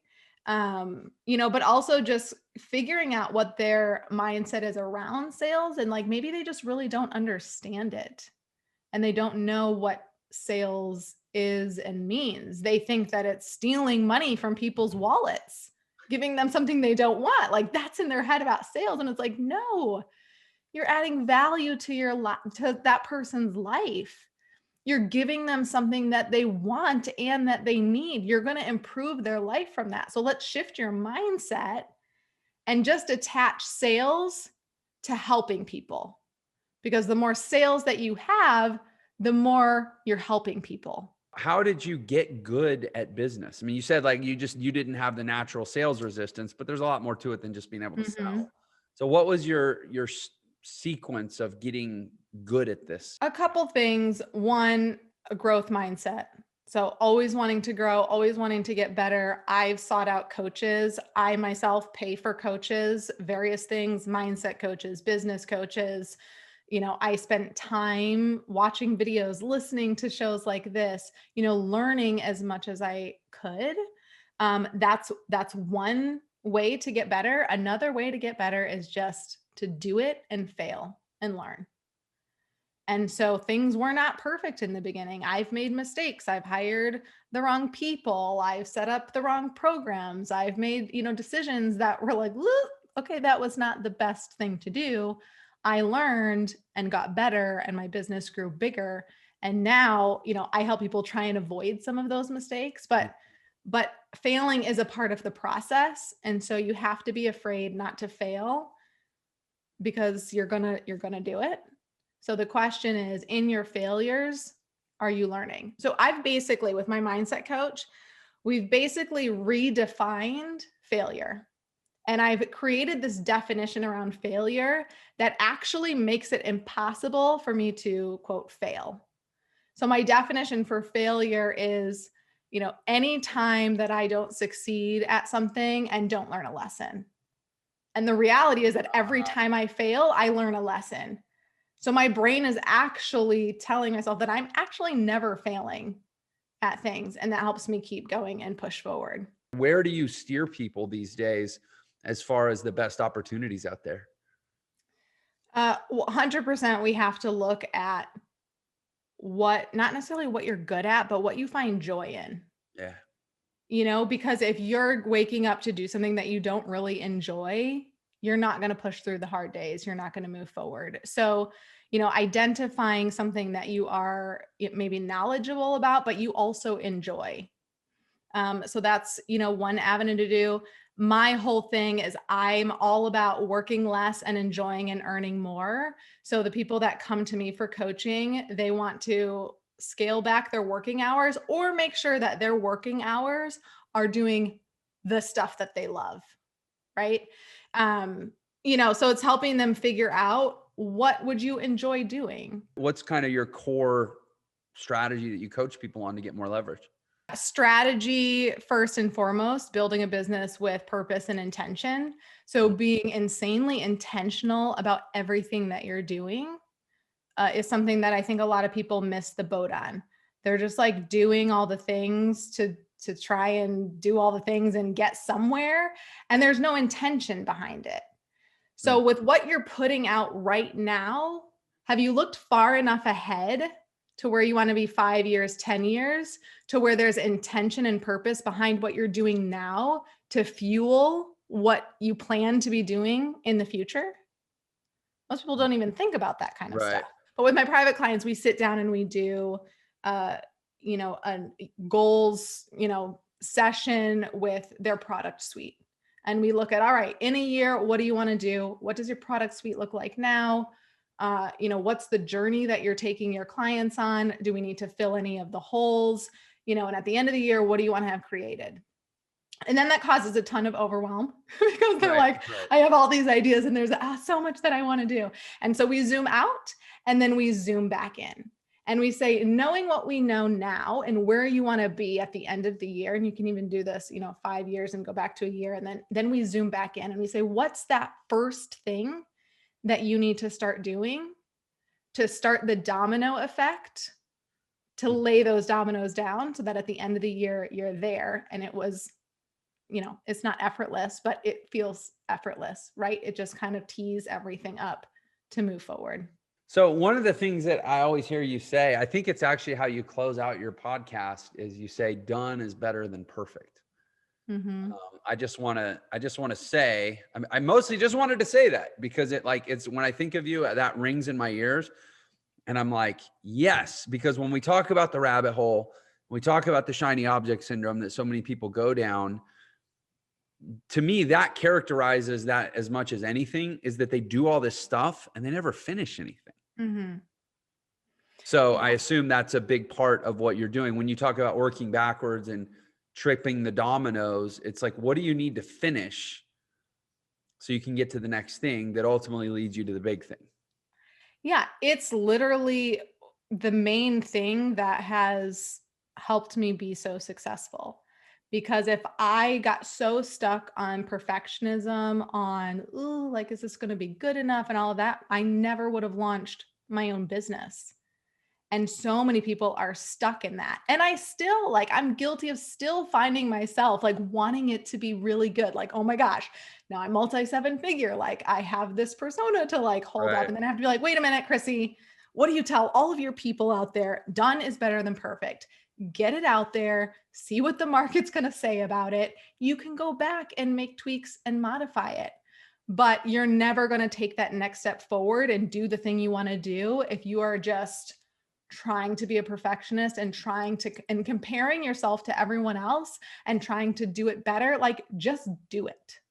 Just get it done to the point where you can, have a buy button on it and just put it out there and then go back and make the changes that you want based on the feedback that you get. What's like a significant hurdle or obstacle that you've had to push through since you've been a full-time entrepreneur that you had to push through and that you've now resolved, and that maybe even that breaking through has made you better? Okay. I would definitely say getting out of my own way / like learning more about myself.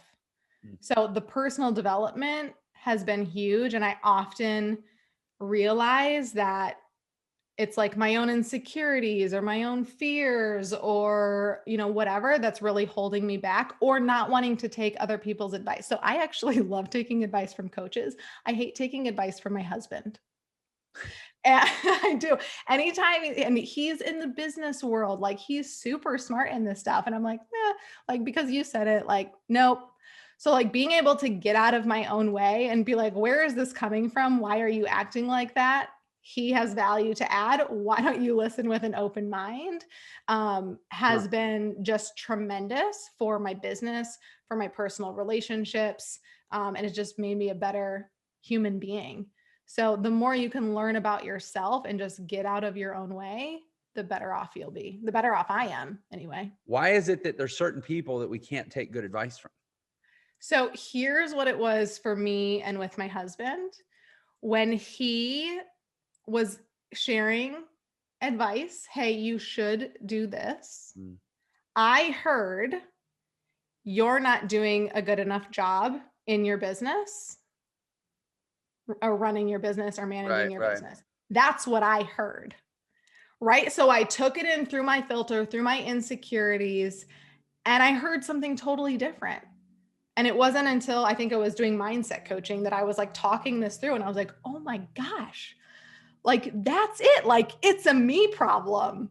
And I have to change how I'm seeing this. And so just talking that through with him, like, oh my gosh, I realized why I like literally shut you out from any advice. It's because I hear that you're telling me I'm doing a bad job. And so now that we've communicated, communication is just huge. I've learned so much about that through the entrepreneurship, through communicating that.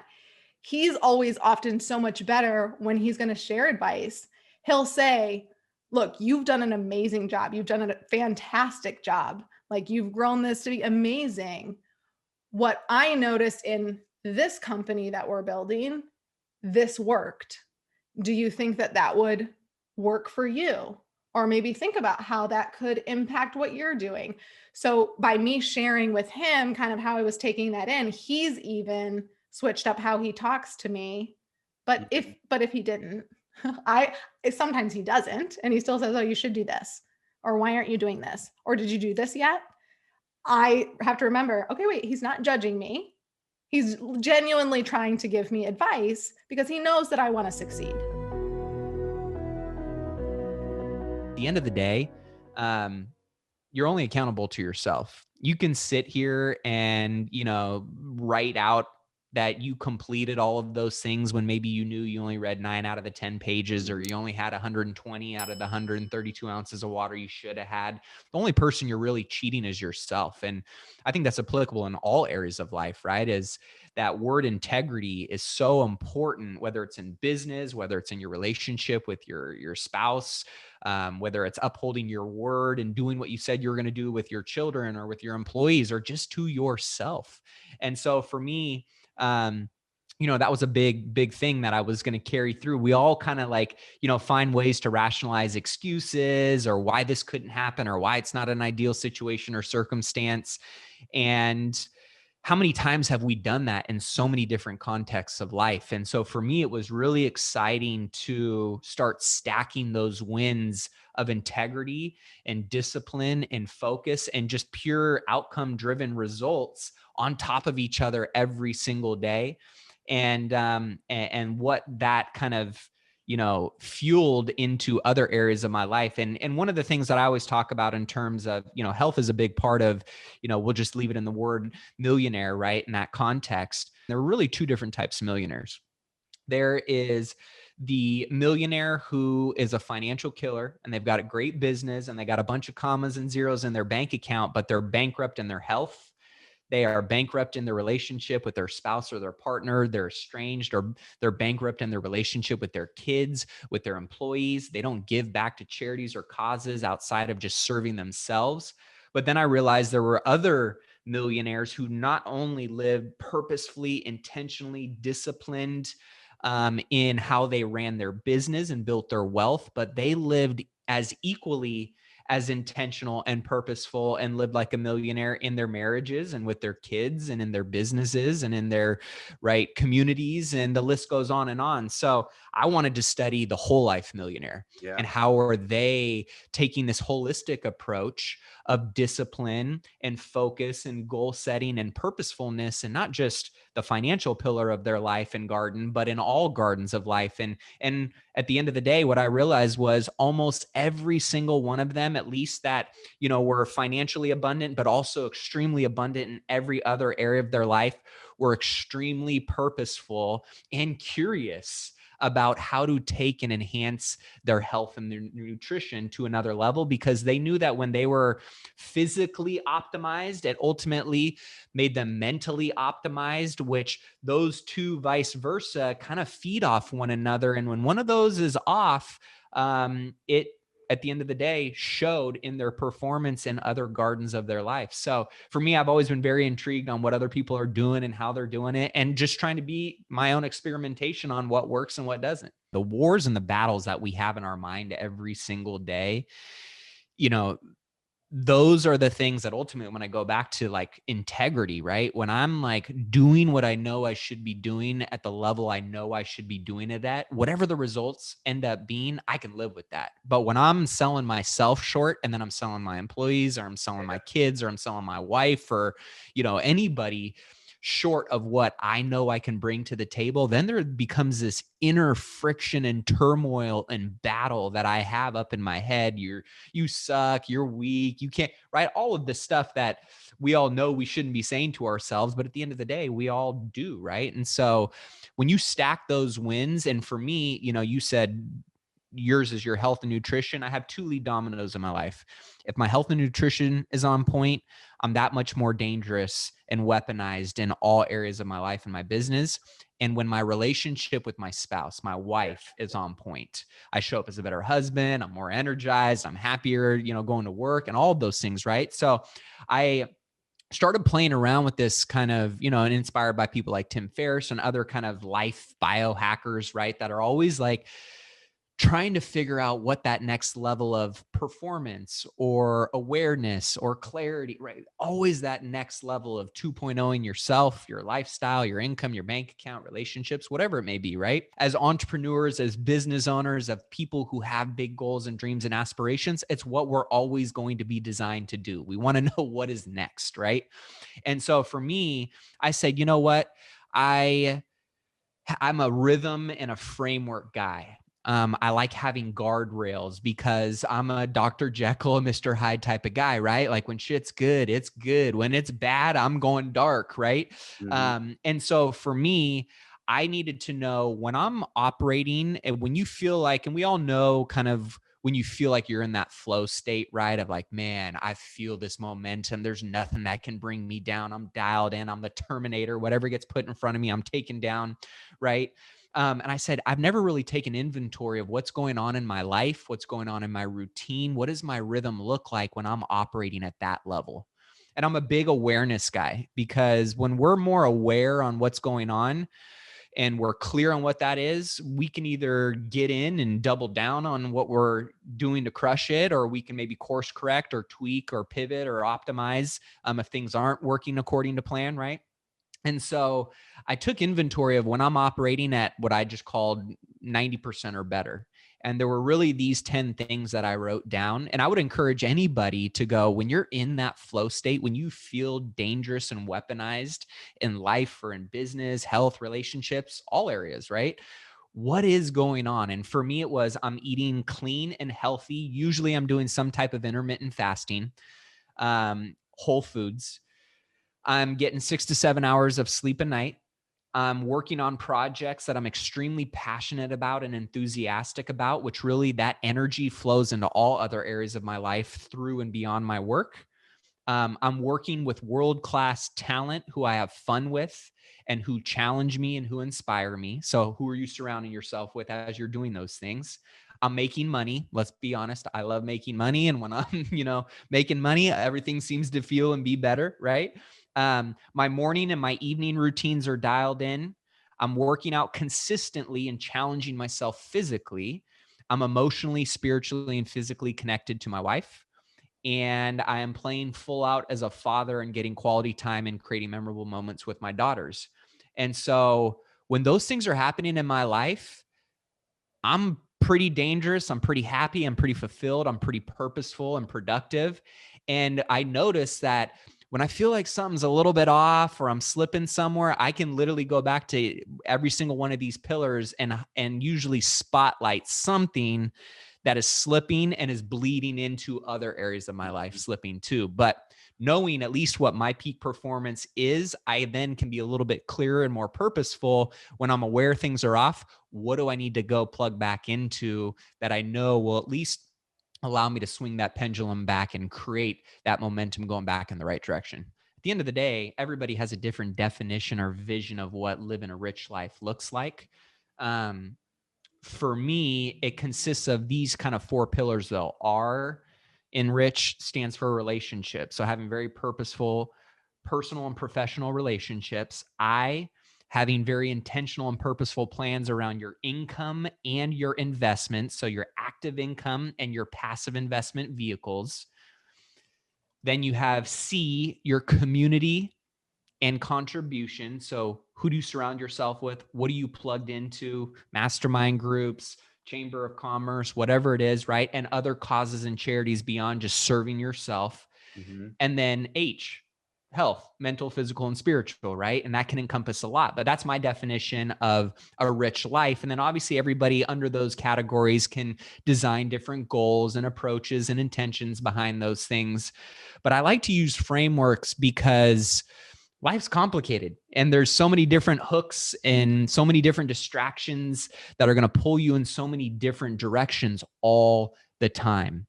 And if you can have frameworks that are kind of like what I call the bumpers to my bowling alley of life, Mm-hmm. I want to make sure that I'm not bowling gutter balls and I'm at least hitting pins down. And when I'm in the zone and I know what I need to do in terms of my rhythm, I'm probably going to be hitting strikes and spares here and there. But without those frameworks, right, it's very easy for people to just get caught up in the, what I call the vortex of life. And it's one of those things where if you don't have purpose and intention and kind of guardrails around the things that you need them for, you most likely won't, ultimately optimize what you're capable of doing, whether it's in your health or your relationships or any area of life. So I'm a big rhythm guy. I'm a big routine guy. I'm a big framework guy because I've never been the fastest, smartest, or strongest. I'm usually good at modeling after people who are and applying that into my own unique journey based on what my goals are, what am I trying to accomplish, and by when. And then from there, I can kind of reverse engineer with those frameworks, the best routines, the best goals, the best resources that are all aligned and congruent with that. But you got to be clear. And like you said, there's got to be that awareness around what it is that you're actually going after. And then what is the best, plan and accountability that you can bake into that for your own life. So that way you're building those stepping stones, or what I call the breadcrumbs of life along the trail that you can keep following to get to your destination. It's not going to be flawless. We're all, flawed human beings. But if you can give yourself those guardrails and those frameworks to plug into, you're going to have that much more likeliness of succeeding at what you're trying to accomplish. Daily life is messy and chaotic and distracting and confusing, and we get tired. And it already has to have been thought out ahead of time. Yeah. Or else we're not going to do it right in the moment. Yeah, you're spot on. I know one of my mentors, Jeff Hoffman, he always says, don't chase money, chase excellence. The excellence chases the money, right? Or the money chases the excellence. And so, for me, I'm not the sharpest tool in the shed. So I like to create very simple frameworks. I'm an executor. I work hard, right? So those are a lot of things where I'm not the LeBron James who's, just got that natural God-given talent. I have certain God-given talents, but at the end of the day, there are a lot of other things holistically that make up this whole package of life for me. And so I try and surround myself with people that are way smarter than me. And I've just always had the belief in myself. One of my early mentors told me, if you want to be successful in life, all you have to do is be dumb enough to believe in yourself every single day and smart enough to take action on those beliefs. And so for me, I've just had a lot of failing forward moments in my life. And I've had a lot of, how do I check my ego at the door and get better from whatever these results are telling me, right? And if it worked, great. Let me double down and figure out how to, get there a little bit quicker, a little bit more efficiently, and a little bit more effectively. And if I lost, well, what are the learning, lessons in this process that I can use to what I call weaponize myself, right? I've learned way more from my failures and my losses than I have of all the wins, right? And so when I look down at my kind of tool belt metaphorically of life and those lessons that I've learned, it's usually been the tools that have been added on there have been from the dark times and the challenging times. I got expelled from high school. I got arrested in college. I, probably wasn't supposed to be successful according to a lot of the people that knew me early on in my life. And yet it was just being curious enough to continue asking quality questions, and based on what my goals were and what I was looking to accomplish, continue believing in myself and just taking action on it every single day, and being aware enough to look at and reflect on the results or the data, the feedback that's being given to me, and make little adjustments over time. Because when you think about it, whether it's wealth or it's a successful marriage or partnership, business, whatever it may be, the best things are always made in the crock pot. And the crock pot has a lot of different ingredients that take time to come together and create that dish, right? Like you can go and put something in the microwave and get it like that, but at the end of the day, it's not really going to be that great. It's not going to be that worthwhile. And I look at that in terms of everything that's worthwhile in my life. Is I want results and dishes, i.e. in my wealth and my bank account and my business and my marriage and my relationship with my daughters. All of those things are what I want to create in the crock pot, knowing that I took all the necessary time to put all the right ingredients in. I put in the work and I let it have the time that it needed to produce the result that ultimately is required in order to get that outcome. And I think a lot of people, they want it quick. Don't get me wrong. I'm a millennial. I pace in front of the microwave, right? I want my shit fast, right? Which we all do. We all want those quick hits of dopamine and gratification and all of that. But at the end of the day, when you think about the best stuff in life, whether it's your wealth, it's a successful business, it's a strong marriage, it's great friendships, whatever it may be, that doesn't come in the microwave. It really is created in the crock pot. And so having that long-term perspective of becoming a millionaire, and mind you, millionaire in the context nowadays is $1 million is not really that much.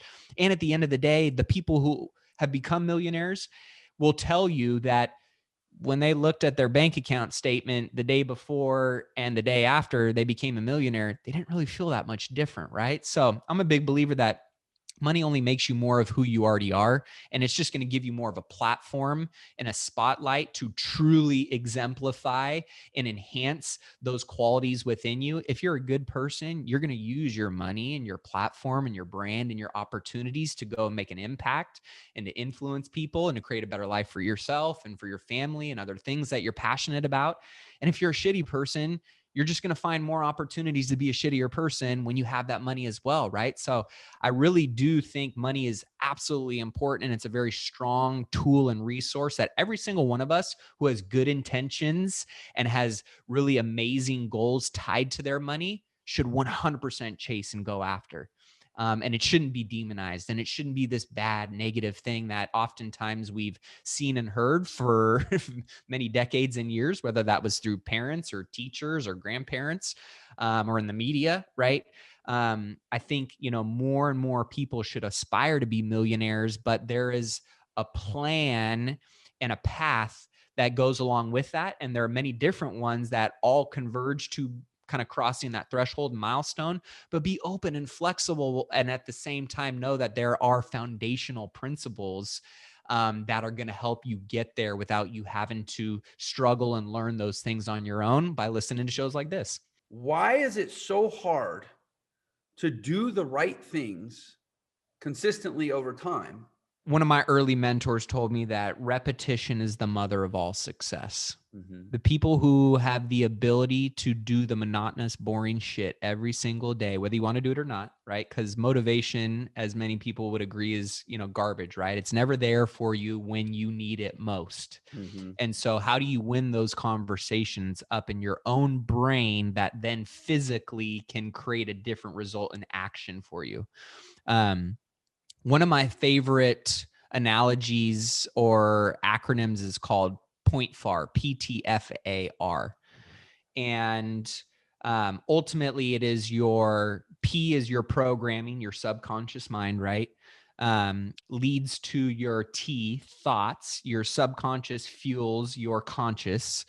Then your F, your thoughts lead to how you feel about certain things. And based on how you feel about certain things, A will inquire you to act a certain way or not. And then based on those actions or lack of actions thereof leads to your R, results. And based on your R, it reaffirms your programming. So when I think about some of the things that I used to hate doing or that I didn't want to do, and I just knew I had to do them, I kind of went back and said, well, what is my programming around this? And why is it this way? Because the beautiful thing about this rhythm and this acronym is that you could break the link in that cycle and set it on a new track. So if you think about all the areas of your life that maybe you're struggling with or challenged by certain opportunities or activities or commitments or whatever it may be, I'd encourage people to, think about their brain, their subconscious mind as a filing cabinet that you've been filing shit away in for years and years and years and years. And you really need to take inventory of what's in there and then how is that serving you? And if it's not, the beauty is you can literally make a change in your life just by making one simple decision that is completely different or opposite than what you have been doing and what has been yielding you those results. So again, I'm a big tweaker and tester. I like to start with something small. What is one simple thing that you can do every single day that swings the pendulum in a different direction? So for a lot of people, right, if it's I struggle with food, well, then remove all the shit out of your cupboards that is temptation for you and set yourself up for success. If it's, I need to get better physical exercise in my life, well, what's one thing you can do every day? Go for a 30-minute walk outside, right? So thinking about little things, don't make it so big and so overwhelming. Just think of small, simple little rhythms that you can do no matter what at a bare minimum. What is that repetition that you can plug into that little things done over an extended period of time turn into big things, right? So 75 days of doing these little things every day, I look up and it actually turned into really big results and momentum in my life physically and mentally. So instead of overwhelming yourself and overcommitting to all kinds of crazy things that you think you need to do, I like to stack rhythms and habits on top of each other one at a time as you get more consistency with that thing. And then it just becomes part of who you are and what you do.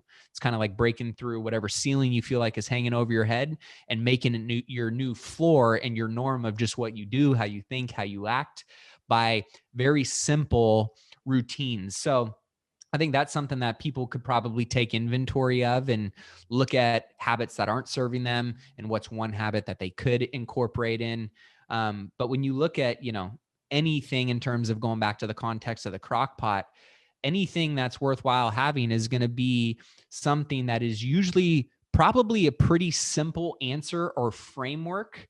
It's the lack of discipline that people struggle with in order to get those results. And oftentimes that's either the people that they're surrounding themselves with that create that kind of struggle for them to follow through, or it's the environment. So I'm a big believer in auditing your peer group once a quarter and bulletproofing your environment once a month, because it's very easy for people to integrate themselves into your world that may not be serving you and are actually distracting you or completely deterring you from doing what you should be doing, or it's something in your environment that found its way in that you could remove and create some barriers, or what I call the bunker. I try and create bunkers and compartments to my life that I know I'm not going to get sniped out of, and my head taken off theoretically, in terms of staying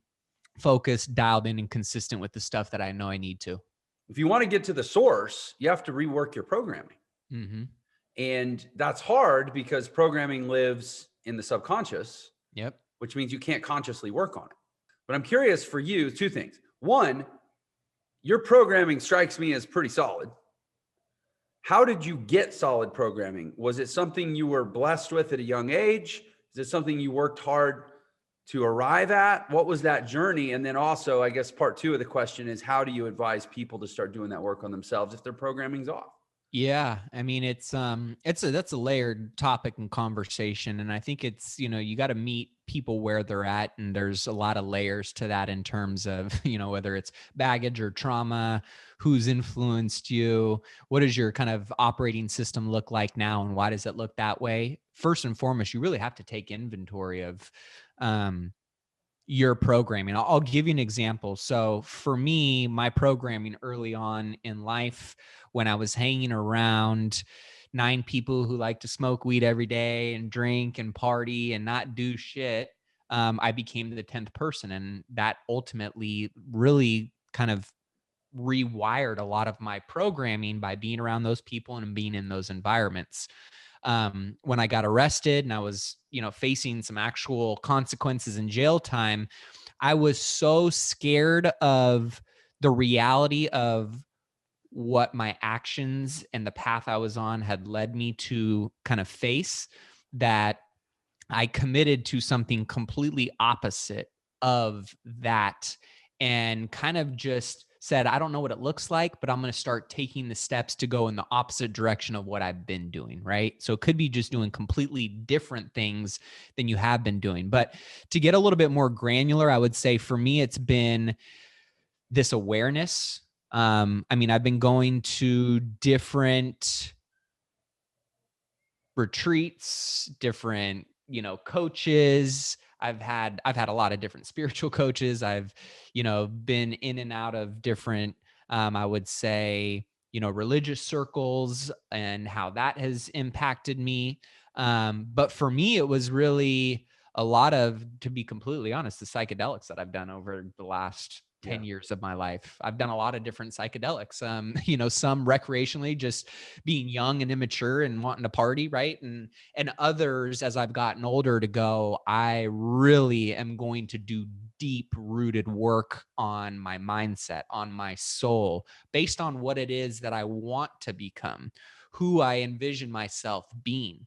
So those are some of the things that through, studies and coaches and just lots of research, and then personal experimentation. I don't recommend it for everybody. And at the same time, I can say what you said a little bit earlier that resonated with me was, consciously, my mind couldn't have done the work without those things. As crazy as that sounds, the psychedelics that allowed me to really tap into subconscious thoughts and programming, I would have never even known I had and or been able to work on or consciously think about working on without those things. So it's a very interesting, topic to dig into, because it's definitely becoming more mainstream now. I've done ayahuasca retreats, I've done acid, I've done, psilocybin mushrooms in different capacities. And that's ultimately where a lot of my deep rooted subconscious work has begun. Is identifying blind spots or traumas or things that I never knew I had, or baggage that I never knew I was carrying with me, until I had some of those experiences. And you can find those, I think, in different ways without doing psychedelics, but that's just been my personal experience, and how I've been able to, through that process, the key word here, create awareness. Through awareness, you can create space to actually do the work. Right? That awareness creates clarity. The clarity gives you the option to decide what kind of work you want to do from there, based on what kind of outcomes you're looking to get. And for a lot of people, it's, getting completely different results than what they've been getting. And sometimes that doesn't require anything drastic, but doing something completely different than you've been doing. And us being, creatures of habit, and, the way nature and nurture are designed for us to not want to do things outside of our comfort zone. Right now, I've just started to really embrace the conversation in my own head that anytime something to me makes me feel nervous or concerned, or the fear of failure, or just fear in general comes up, that's usually now, instead of for me being a flight response and trigger, it's lean in, because there's something good that is going to learn from this. And I don't know if anybody else has felt this in their own life, but outside of like real fear of somebody pointing a gun and you're staring down the barrel, in your face, or there's, a car coming 500 miles an hour at you and it can actually kill you, which most of those scenarios and circumstances are few and far between for most human beings in their lifetime. All of the fears that we create are theoretical. They are all in our minds. And when you go through, because we all have these scenarios and circumstances in our life where we've been fearful at some point in time, and you decided to push through that fear anyways, and then you got to the other side and you took your pulse and your heart's still beating and your wife's still married to you and your kids still think you're awesome, and you're like, okay, that wasn't as bad as I thought it was. Those fears, time and time again, that you can overcome slowly start to turn into confidence. And so now, as I've stacked fear overcome into confidence, and then done that again in other scenarios and circumstances, of fear overcome turned into confidence, you do that more and more and more. Now, when those things show up, the conversation and the physical engagement with how you navigate those circumstances and situations, for me, is all right. For me, it's a call to adventure now, that I know I'm going to learn something about myself. I might fail, but at the same time, I might find some amazing things that completely open up new thoughts or new habits or new relationships or new opportunities in my life that I wouldn't have had otherwise if I decided to run the other direction. When you find yourself upper limiting yourself or bashing your head up against a ceiling over and over and over again, you're like, why the hell can I not break through this thing? There's a very simple answer, and it oftentimes is always going to start in your mind, right? And what kind of conversation you're having subconsciously without maybe knowing that you're having that conversation. And so really going back into that filing cabinet based on what area of life you might be banging your head up against that ceiling, and figuring out how you might be able to think or act differently that creates new results, that reaffirms new programming for you. And that's why I like that point for our model, right? Is you can really apply that sequence of things to any particular category of your life and experiment a little bit. And you might, try 2 or 3 different things and they just don't work, right? But you might tweak and optimize or pivot and try something new. And all of a sudden now there's something that's clicking that is more aligned or more congruent with the outcomes and results that you're looking for, which then ultimately are going to start building new, lines in tracks of conversation within your mind and in your brain that are going to serve you instead of keeping you limited to where you've been at, kind of treading water in quicksand for quite some time. That's the beauty of this journey that we're on. It's unique to every single person. And the second you start trying to make your journey exactly like somebody else's is when you strip yourself away from your own gifts and your own unique abilities and your own superpowers to actually create and uncover all of the amazing experiences that you're going to have and get to enjoy by following your path instead of trying to march down somebody else's exactly the way they did it. If you loved that episode, then you're definitely going to love this one. Check it out. Vision is what keeps us going. And that moment that I could vision what I wanted, that success that I knew I deserved, if you really scale on this, can make you so successful.